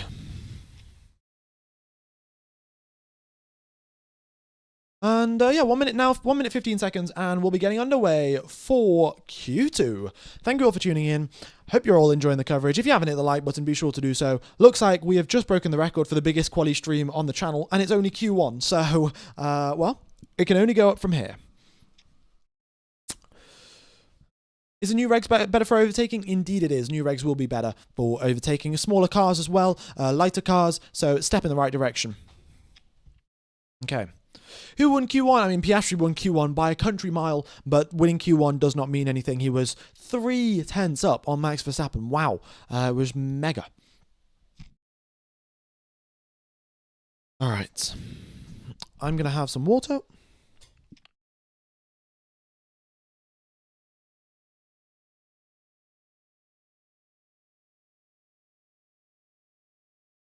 Okay. Double Aston Q3. I mean, Alonso's looking really good. Stroll could make it through, actually. He just needs 1 good lap. That's the same for anything, really. Oh, you need 1 good lap and you can make it through. So Aston's look like they have the pace. We'll see what they can do. But the timer is about to hit 0, and I have a feeling Q2 is about to get underway. Yeah, there we go. Brilliant. Q2 is underway, ladies and gentlemen. And the first car out onto the track is Max Verstappen. Okay. If we look at the championship standings here, folks, just for a moment, let's put the driver standings. Oh no, I've got all of the driver standings here. But you can see Max Verstappen is only 12 points back. I'm sure everyone's already got this memorized in their minds. But Max Verstappen is 12 points back from Lando Norris, and Oscar Piastri is 16 points back. All right, what tyres is it for Max Verstappen? Is a used set of soft tyres. So this is what the slash means, folks. If there is a slash going through the tyre, it means that it's a used set, and Max Verstappen comes out on a used set of tyres to do a banker lap on Q2, sorry. However, since he's the only car out on the track, it might be appropriate to start playing Skyfall, because I have a feeling that we're going to be getting a pretty monstrous lap here from Max. He's going to look at Piastri's telemetry. They can get the GPS trace, see what Piastri's doing, and, well, Max is going to try and carry a little bit more speed into, I think it's Sector 2. Anyway. All right, I hadn't noticed the suit looking good. Thank you. This is the end, yeah. Well, here comes Max Verstappen. In fact, you know what I'll do? I will sync up my onboard lap with Max Verstappen driving. So give me just a second. Let's make this a tad smaller. And all right, here we go. Coming across the start-finish line. Let's sync it up with Max. And brilliant. Okay, here we go then. In towards turn number 1, super duper late onto the brakes, and gets that apex very nicely indeed. That Red Bull looks glued to the ground as he makes his way through turns number 3 and 4. The sparking has gone away a little bit, and now it's towards turn number 5, super duper deep onto the brakes, and then gets that late apex. Great power onto the exit. Not a single little twitch there. Max is very much one with the car right now. Opens the DRS as he heads towards turn number 5, and well, it looks like a reasonably good lap so far. Purple in Sector 1 is 16.992. However, that is slower than what Sainz did in Q1, and slower than what Verstappen also did in Q1. Of course, these are used sets of tyres. Then he makes his way through the second half of Sector 2, another DRS zone, and now heading towards turn number 9. This is where your tyres really start to overheat, and this time he is very marginally, he's about a tenth back from his purple time that he's just set over there, that you can see in Sector number 2. But look at this, all purple from Max Verstappen. Of course, he is the only driver out on track doing a flying lap, but regardless. And through turns number 14 and 15, makes his way through Gotifi corner, and you can see Max is actually ahead on the GPS than compared to where I am, because of course Max is a faster driver than me. And then you come out the final corner, and that is a lap of a 1:22.9 from Max Verstappen. Not too shabby there from Max, not too shabby whatsoever. All right. Oscar Piastri now out onto the circuit, and we'll be getting the other drivers coming out as well. Brilliant. Yeah, all the drivers really crawling out of the pit lane here, going as slowly as they possibly can, because, well, they just want to cool down their tyres a little bit, make sure they don't overheat over the flying lap. Yeah, slowest through the speed traps, actually interesting here. We've got Oliver Bearman is one of the slowest drivers through the speed traps, but still he's got a load of performance. So it's not all about top speed here. Bearman, even with a bit of a draggy Haas and a bit more downforce than standard, is doing a brilliant job and is out-qualifying Esteban Ocon. Lando Norris, 329 kilometers per hour through the speed trap, so pretty quick there from Norris. And, well, we'll see where Piastri is, but I think Piastri is a little bit further down. Okay, a lot more flying laps coming through now. Ocon, 17.1 from him there. Bearman also a 17.1 in the first sector. All right. And literally everyone else is pretty much on an outlap now. Okay. Lando not out. No, Lando's just come out onto the circuit, so there you go. They're all coming out onto the circuit slowly but surely. And brilliant. Sainz, again, goes quicker than Verstappen in sector number 1. So Sainz has really got that first sector nailed down. He hasn't got the top speed, but in the high-speed corners, he can really extract the performance where, Verstappen is lacking a little bit. But, of course, Verstappen's quicker over the rest of the lap as well. So the extra downforce on the Williams helping them out in sector 1, not so much in sector 2. Then here we are looking at Antonelli. He goes quicker than Sainz. And Charles Leclerc starts a flying lap as well. Speed trap here, folks. Speed trap is just where Isaac Hadjar is passing by now. That little white dot there indicates where the speed's being measured, and Hadjar's just gone by at, 328 kilometers per hour. Very quick indeed. But you can see pretty much everyone is doing very similar speeds. We've got the difference between the quickest and the slowest is 7 kilometers per hour. But if you exclude, 7 kilometers per hour, and Leclerc got a toe on that lap as well. Max is out again. Max is out again on a used set of tyres. Interesting. He's doing two laps on used tyres. Interesting choice there. But we have got some drivers still out on used tyres, even though they may not make it through into Q3 on a used set. They're out right now on a used set of tyres. So's Behrman, so's Lawson. And Piastri's out on a used set. Norris, Tsunoda also out on a used set. George Russell is out on a fresh set, however. Antonelli, also the same for him. And Antonelli had quite the big mistake, actually, in the final sector. Half a second down, and that's what's cost him. Otherwise, he would have been right up there with Max. George Russell has done exactly that, and he goes ahead of Max Verstappen by 0.2 of a second. Of course, Max on used tyres, just Russell on fresh ones. But regardless, great lap there by George Russell. Stroll across the line, 3rd position, and he goes not too far ahead of Carlos Sainz. Yeah, Max on a different used set. So he did his he did 2 runs in Q1, and he's using the first run as his first sort of set, and then the second run as a second set. Alonso across the line, 3rd position for Fernando Alonso. Very nicely done from the Spaniard. And look at the gap between the two Astons. Not too big, actually. So maybe we will get a double Aston Martin Q3. Time will tell. Oscar Piastri looks like he might just be having another monstrous Sector 3 here.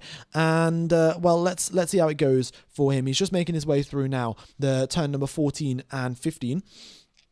Norris, in fact, goes quicker than him, but Piastri still holding it together. Here he comes, out of the final corner. Comes the Aussie driver, and across the line, it's 3rd position on a used set of tyres. 0.3 back from Russell, 1/10 back from Max. What can Norris do? He's also just coming through the final few corners. All right, across the line is Lando Norris, and where does he go? 2nd position, not too shabby. He goes, 2/10 clear of his teammates, 1/10 clear of Max Verstappen, and 1/10 back from George Russell. So very, very close indeed from those drivers. Nice suit, mate. Thank you very much. Thank you very, very much. All right, so here we go then. 7 minutes remain of this session. Of course, Piastri and Norris yet to do their laps on fresh set of tyres. Same thing for Max. And then we'll have Charles Leclerc. He's currently out on a used set as well, so we'll see what Leclerc can do on a used set of tyres. Well, on a fresh set once he comes into the pits. 35,000 people tune into the live stream. Thanks all for tuning in. Folks, I will be streaming for the race tomorrow. It's going to be an absolutely incredible race, as you can imagine. If Verstappen does get pole position, he will be backing Lando Norris up for 58 laps out of 58 laps tomorrow. And, it'll be a very, very exciting watch indeed. So Verstappen comes across the line, used set of tyres again, but it's 2nd position this time, and he's only 22 milliseconds back from George Russell, so Verstappen's still got some more pace left in the tank, and he might just be able to pip George Russell once he's out on a fresh set of tyres. Are you going to be wearing the suit during the race? Indeed, I will. All right. Tsunoda. Can Tsunoda make it through into Q2? That's what Max needs. Max needs a free 0.3 of lap time via a tow from Yuki Tsunoda. Charles Leclerc, bit of a twitch there on the exit of the final corner, and that cost him a little bit of lap time.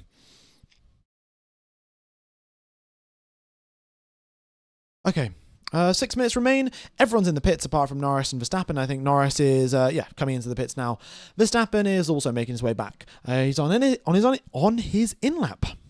Well, they run 3 times. It looks like it, yeah. Abu Dhabi's a reasonably short lap, as you can see, a 1:20. And, so the drivers can get away with running 3 times in Q2. We'll probably only see 2 times in Q3, but right now it's only 3 times. We can do 3 times because there's 15 minutes left. Alrighty. Here we go. Alonso gave Max a tow, did he? Let's have a look. Max through the speed traps. What was it? Max's middle sector was pretty good, but that was from before, I'm pretty sure. If Alonso gave Max a tow, then we would see that in the speed traps, I think. Yeah. But I don't think Max is there. Yeah, Max's speed trap speed is still the same as what it was before, so who knows? Gabby in 6th position. Yeah, Gabriel Bortoleto, great job from him. And, you know, Hulkenberg's down in 18th. And Gabriel Bortoleto's up in 6th position. Fantastic qualifying performances from Bortoleto all around. Where can I watch, folks? If you want to watch the Formula 1 coverage, all you have to do is get Surfshark VPN using the link in the description. You join an Austrian VPN server, and then you search Service TV Formula 1 on Google. Once you've done that, you can watch the coverage. And yeah, we've got around 700 or so people using it right now, and it works fantastically. The commentary is in German, so you just mute it. You listen to me instead, but you still get to watch the cars go around the track. Oh, nearly released Max Verstappen out into a little bit of traffic there as they're coming out the pit lane, but avoided that one narrowly. And they've given the thumbs up to the Williams team, and yeah, again, they've released them out into traffic. I mean, honestly, what are the mechanics doing? Either way, we've got drivers making their way out of the pit lane now, all of them slowly but surely crawling their way out, trying to cool off some of that surface temperature on their tyres. Okay. Piastri will say multi 2-1 after the race. We'll see how it goes. What Piastri says. If Piastri was to win, I have a feeling. Well, I don't think Piastri is the kind of guy that'll come over the radio to say whatever. But the scenes. If he would say not bad for a number 2 driver, that would be quite the wild circumstance. But let's see how it goes. Are they going to do another lap? Indeed, they are. So there is 3 minutes and 20 seconds left on the clock. They're all making their way out of the pit lane now, single file. They'll go weaving left and right, getting those brakes up to temperature, getting those tyres up to temperature as well. And then they'll be lining themselves up to go qualifying when the timer hits 0. Yeah, it'll definitely be a mic drop if Oscar Piastri says not bad for a number 2 driver. But he might just also disconnect the radio. What you wearing for the last race of the season? Banana suit. No, I think I'll stick with this suit. Maybe a banana suit next year at some point. If Charles Leclerc is looking like he's winning the title, then a banana suit will be on the way. But I sort of committed to that now. I should really stop saying things on streams because you guys are going to remember this. And if Leclerc's winning the championship next year, I'm going to have to wear a banana suit. So, yeah. How can someone look this good? Oh, damn. All right. Everyone is out on a fresh set of soft tyres, with the exception of George Russell. Max Verstappen is still in the pits. George Russell's out on a U set. He doesn't care. He knows he's going to make it through. He's got about half a second margin to the drivers that are getting eliminated. And, well, let's go qualifying here, ladies and gentlemen. Norris and Piastri just crawling out the pit lane now. They'll be going right at the end of the session. We'll see how they perform. But Leclerc starting his flying lap now as he heads towards turn number 5. He is 1/10 back from, 1/10 down from George Russell's first sector time. Not looking so good for the Ferrari team. Of course, as it currently stands, we've got the kick sour of Bortoleto ahead, and we've also got Esteban Ocon ahead as well. Which is not ideal, but let's see how it goes. Tsunoda, he goes green in Sector 1. A lot of drivers not actually improving here. Bortoleto doesn't improve, neither does Antonelli. Tsunoda does, however. And Sainz does. Sainz finds some more pace in Sector 1. Brilliant job from him. Okay, Tsunoda 322 kilometers per hour through the speed trap. That is very fast indeed. And here he comes through turns number 9. Now, can he make it in to Q3? Because if he can, then Max Verstappen gets a free 3/10 of lap time. And it's been confirmed that Tsunoda will help out Max Verstappen. The thing is, Tsunoda has to make it into Q3 to help him out. So here comes Yuki Tsunoda. We've got a few more drivers coming across the line. Leclerc, 4th for him. Next up is Ollie Behrman, who starts his flying lap. Now Yuki Tsunoda, currently 12th position, 6/10 back. He is now 6th position, 3/10 back. Will that be enough, ladies and gentlemen? Will it be enough for the Japanese Minister of Defense to hold on to Q3. Antonelli across the line, 8th place for him. Bortoleto up into 4th. Oh my goodness me, he goes ahead of the Ferrari again. Incredible job by Bortoleto. Not only is a Sauber ahead of a Ferrari, it's a Sauber driven by a rookie is ahead of a Ferrari. Sainz across the line doesn't improve by a huge margin, only 9th position for him. Lawson across the line, 10th position. We've still got another 4 drivers currently in the drop zone yet to cross the line. Here comes Hadjar, currently in 14th position. 6th position for him, pushes Tsunoda down into 8th and pushes Lawson into the elimination zone, eliminates his teammate in fact. Next up is Ocon, it's 8th position for him, 9th for Tsunoda. It's getting more and more borderline as the time passes. Here comes Lance Stroll, here comes Ollie Behrman as well. Okay, Lance Stroll comes across the line. What's it going to be? Stroll eliminated out of Q2. That is out for Lance Stroll. Fernando Alonso currently in 10th position. 4th position for him. Yuki Tsunoda is on the brink of elimination. It all comes down to Oliver Behrman. He's currently in 15th. Across the line, it's 11th. And Tsunoda scrapes it through by 7 milliseconds again. He made it through out of Q1 in 7 milliseconds. He's done the exact same thing in 7 milliseconds in now making it through into Q3. Absolute cinema. Absolute cinema there by Tsunoda. Very, very fine margins. And now Max Verstappen is getting it will be getting a tow. Unless there are any lap time deleted, and I will confirm that over the stream, but I will let you know nothing has come through just yet. Okay, yeah, good job there from Tsunoda. He is still, 0.3 back from Max, but solid improvement overall. Okay, yeah. Everyone else sort of aborted their lap and is now coming into the pit lane. Did Lewis get impeded? I actually didn't see any sort of replay, so I do not know if Lewis did get impeded. Charles Leclerc had a little twitch of the rear on the exit of turn number 1, but managed to stay within track limits. And, we got a replay here of Tsunoda going through turn 1. Is that... I think that's just within track limits. Let's have a look at the replay. This is borderline. Gasly got eliminated for something just like this. Hold on, folks. Hold on. Also, let me put the timer up for Q3. Give me just a second. But I don't know how many of you are watching the coverage, but that looked very, very close for Tsunoda. And it looks very similar to what Pierre Gasly had, and Gasly got eliminated for that one. Yeah. Let's see, though. Let's see. Nothing has come over race control just yet. I'll put the timer up on the screen for the start of Q3. But Tsunoda, as of right now, has made it through. All right. That was a good lap, Isaac. Isaac Hadjar, very great lap from him. 7th position. He's ahead of Oscar Piastri. I mean, Piastri, of course, aborted his lap at the end. But solid job. 8 different constructors in Q3. Exactly. This is how tight it is. First position to 10th position. 0.3 of a second. Like, how is it this close, guys? Yeah.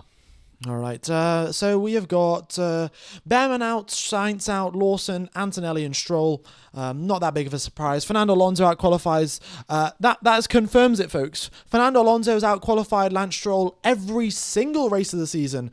And, Fernando Alonso is still hanging on there, even though he is he is the oldest driver in Formula 1. Still doing a brilliant job. And Bortoleto now beats out Hülkenberg in the qualifying head-to-head as well. So Hülkenberg Hülkenberg gets beaten by the rookie Gabriel Bortoleto, so nice job for him. There are a few other things to run through, I think. Hadjar, of course, beats Liam Lawson, so that's now 16-5 that way. Pretty nice. Max was out on used tyres, you can see here. He was out on 6-lap old tyres, and then he also just came into the pit, so he wasn't really pushing all that hard. All right, Fernando Alonso is still a rookie, yeah. Okay. Here we go then. It is Q3. Actually, I think it's I've also set up the timer wrong. I think it's starting in 2 minutes and 40 seconds. So, yeah. Thanks everyone for tuning in. Hope you're all enjoying the coverage, folks. I will be commentating tomorrow's race, so if you do want to tune into the race, I'll have all of the data, all of the lap times, all of the team radios, everything will be there for the stream tomorrow. So I hope you all do tune in. If you haven't subscribed to the channel before, be sure to subscribe. Hopefully we can hit 222k. We're not too far away from that actually. And, well, let's see how it goes. Maybe we'll get an Alonso podium. Alonso, 4th position for him. If there's some chaos up at the front, Max Verstappen, Russell and Norris, that could be chaos, couldn't it? And then Alonso gets a podium, just like his fellow Spaniard last weekend. I feel like you're going to get 100k live viewers tomorrow. I feel like we might, but there's going to be a few things that need to happen for that. Basically, I'd very much appreciate if you guys could follow me on Instagram, F1Gamer_official, and if you follow me there, I'll put out a post, and if everyone shares that post, and then I'll do the same thing for Twitter, I think we might hit 100k. Is that a record biggest stream for QUALI? Yeah, I think so. So yeah, we had the biggest stream for Qatar as well. YouTube recalculated the numbers. 70,000 people watching live. That is an entire football stadium, just live, not even subscribers. 70,000 watching live, like mega. Anyway, that is enough sort of about the channel. It's now to qualifying. The top 10 shootout, the thing that we have been waiting for the past week.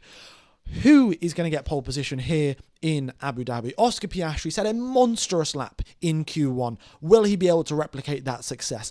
Lando Norris has been on form for the final half of the season in an incredible way. Will he be able to get pole position? Will Max Verstappen be able to hook together that one more lap? He's done it at Silverstone. He's done it at Suzuka. Will it happen here in Abu Dhabi? And George Russell, of course. I mean, the guy just shows up and sets pole position lap times and refuses to elaborate, to be honest. Doesn't compete in the championship, just set pole position laps for fun. So maybe we'll see him. Track temperature currently at 28 degrees, favours the Mercedes team a little bit as well. So who knows how that's going to go down. All right. How many soft less for Max and the McLaren? They will have, everyone will have 2 sets. So everyone will be able to go out and do two laps on fresh softs. Okay. If we look where Verstappen is quicker than Norris, Verstappen is quicker down the straights, Norris quicker through the corners. Max Verstappen's got a top speed setup, Lando Norris has got a downforce setup. It seems to be working pretty well. The question is, will Max be able to dance that? Oh, it looks like Q3 is starting in an extra minute. Apologies for that miscalculation on the timer there, folks. 50 seconds, and then we'll be getting underway. Will Yuki Tsunoda give Max Verstappen a tow? I think, Lauren Mickey's has basically made it very clear, Tsunoda has made it very clear that he will be giving a tow, or he will be helping Max Verstappen in any way that he can. And that surely means by giving a tow. I can't see any other way how he can help him. So it's got to be that.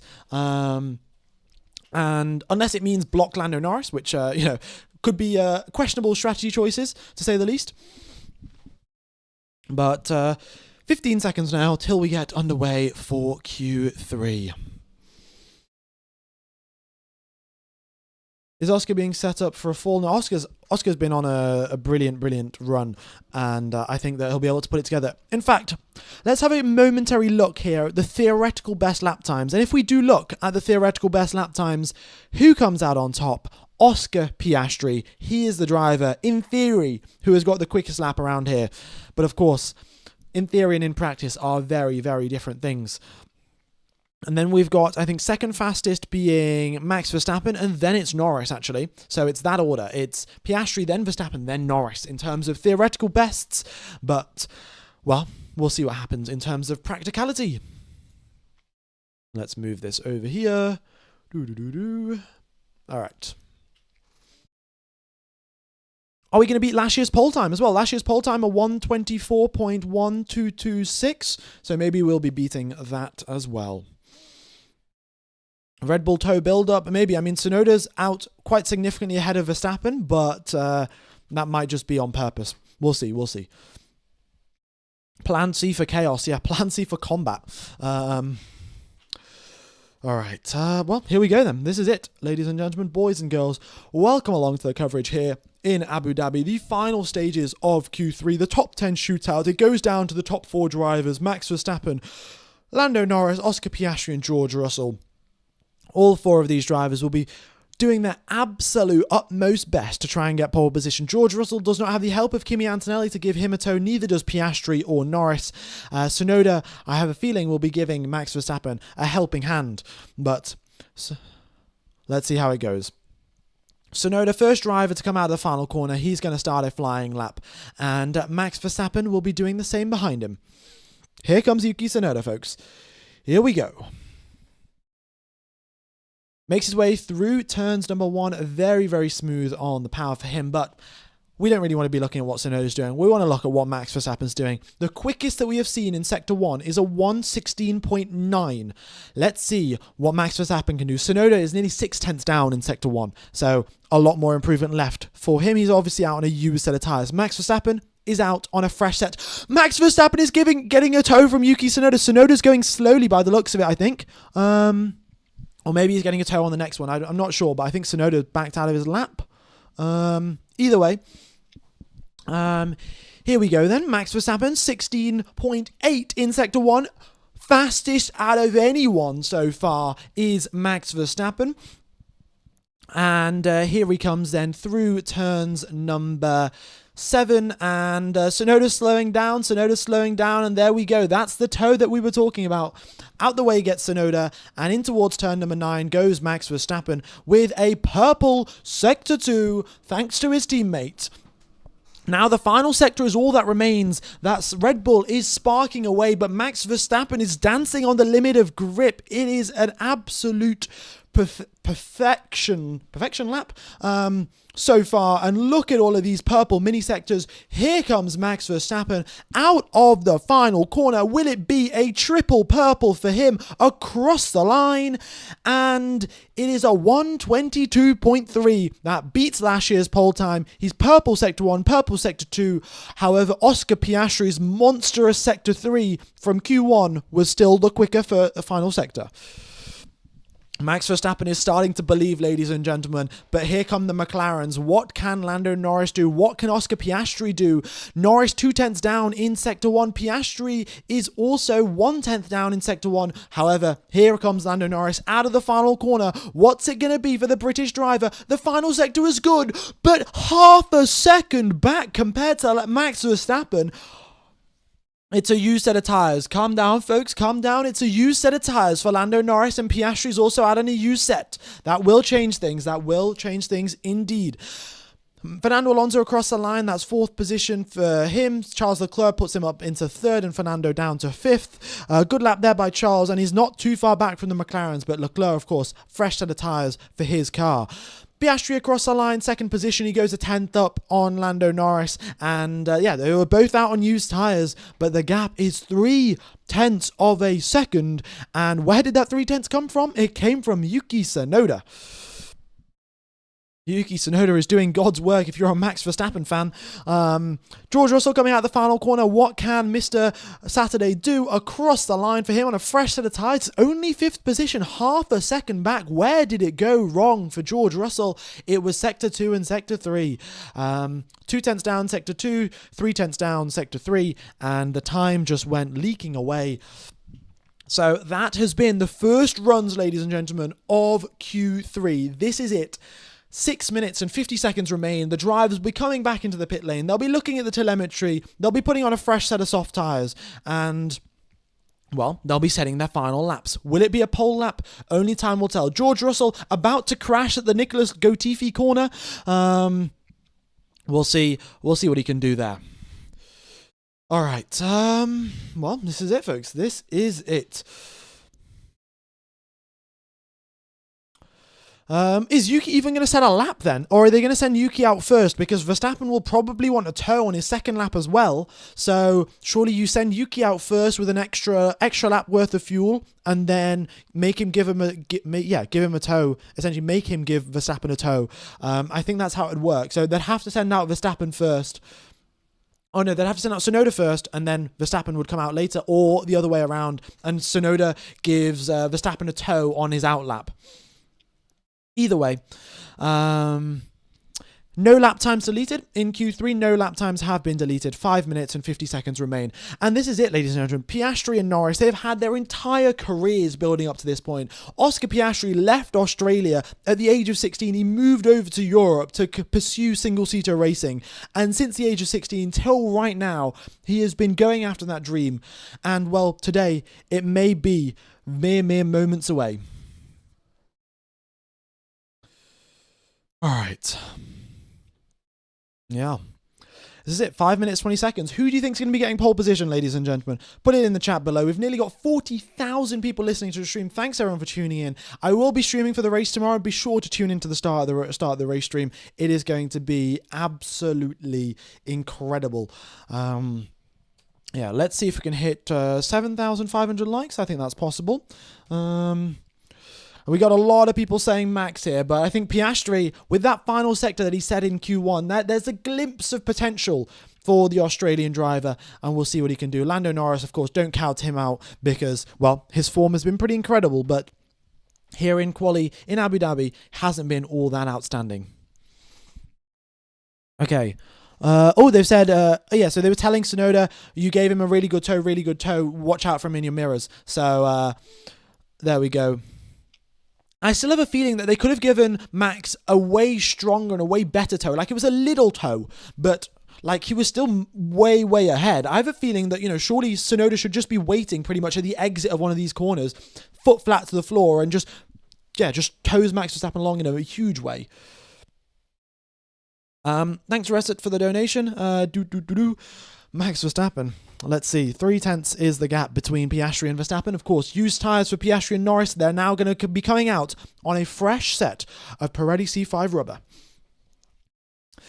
There they go. First car out onto the circuit. Who is that? I think that is Tsunoda's car. I can't see. But Lauren Mickey is sending out Yuki Tsunoda first. With 3 minutes 43 left on the clock, that sounds about right. Tsunoda's going to go out to do his hot lap, and then Max Verstappen will do his...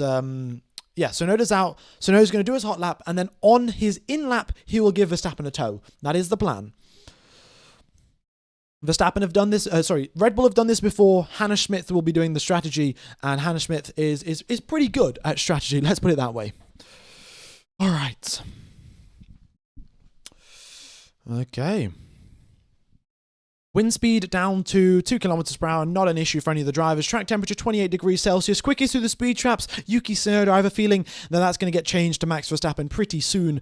And then we have, of course, I don't know where I was going with that one.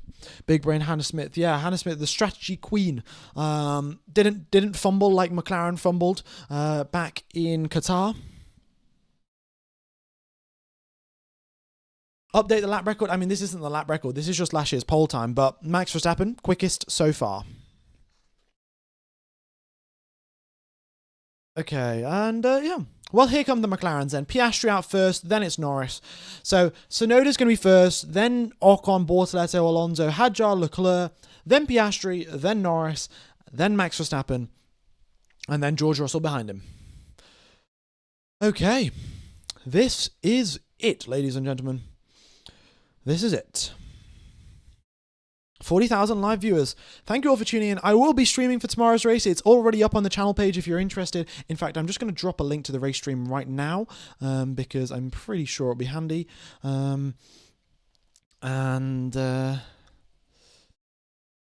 And then it's going to be the final 2 minutes of pure commentary right till the end of the session. Okay, here comes Yuki Tsunoda, first drive to start his final run in Q3. Everyone is out on a fresh set of soft tyres, and Tsunoda starts his flying lap, going through turns number 1, 2, and 3. Very nice, very smooth for Yuki Tsunoda. Max Verstappen is making his way through the chicane there at in the middle sector, and he's not giving Yuki Tsunoda a toe. No chance of that. However, the reverse will be happening. Then, Tsunoda through the first sector, a 16.9, not too shabby from him either. He might be up there to compete with the McLarens, with the Ferraris, if the rest of the lap goes well for him. And we've got Ocon, Bortoleto, Alonso all starting flying laps. Everyone is improving. Look at this. It's all green in sector number 1. The track is getting quicker, and it's anyone's game for pole position. Here we go. Yuki Tsunoda now coming through turns number 7, 35.9. That is about 2/10 down, 1/10 down on his PB, but still not too slow. And, well, he's got the final sector left to negotiate. So Russell and Verstappen will be traffic, and apart from that, they'll be doing their qualifying laps. Actually, no, Verstappen's going. I don't know if that's going to work then. But either way, here comes Verstappen, he starts his lap, and what are the McLarens doing? Oscar Piastri, a 16.9. Verstappen already starts his flying laps with purples to his name, and Oscar Piastri, 16.9. Lando Norris, also 16.9 in Sector 1. Yuki Tsunoda, lap time deleted, and Tsunoda's qualifying in 10th position, so scrap whatever I just said. Verstappen, purple in Sector 1, again. Bortoletto across the line, it's 6th position for him. Here comes Fernando Alonso, currently in 8th position. What can he do for the Aston Martin team? This season has been a bit of a nightmare for him, but it's a nightmare in 6th position for the race tomorrow.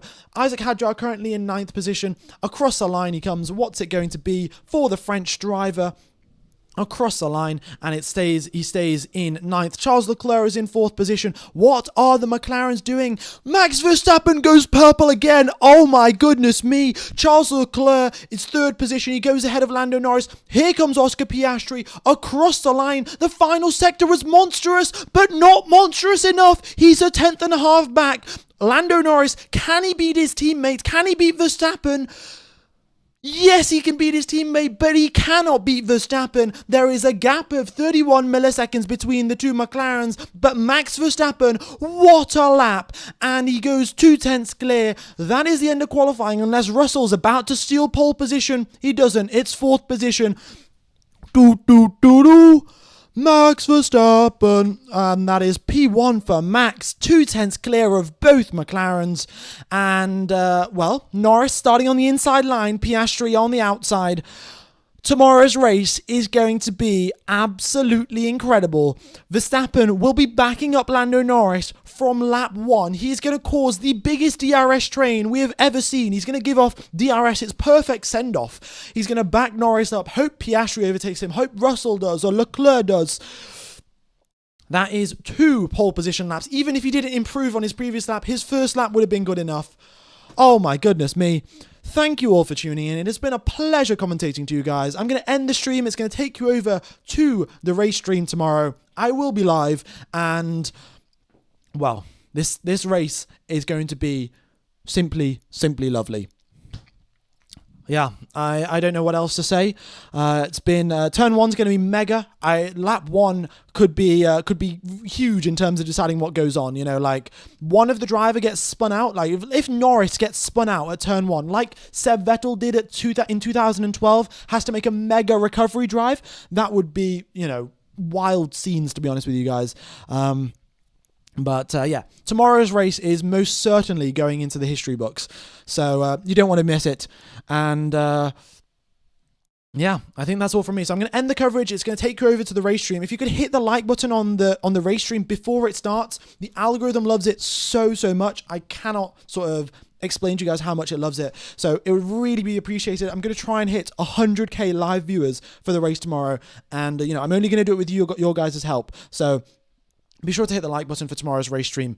And yeah, that is all from me. Have a wonderful morning, day, afternoon, evening, or night, depending on where you are around the world.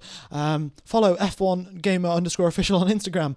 And the race will be starting in 22 hours. Okay. Absolutely insane from Max. Just what a lap. Yeah. All right. Bye-bye, folks. See you tomorrow. Hit the like button. And, well, can't wait.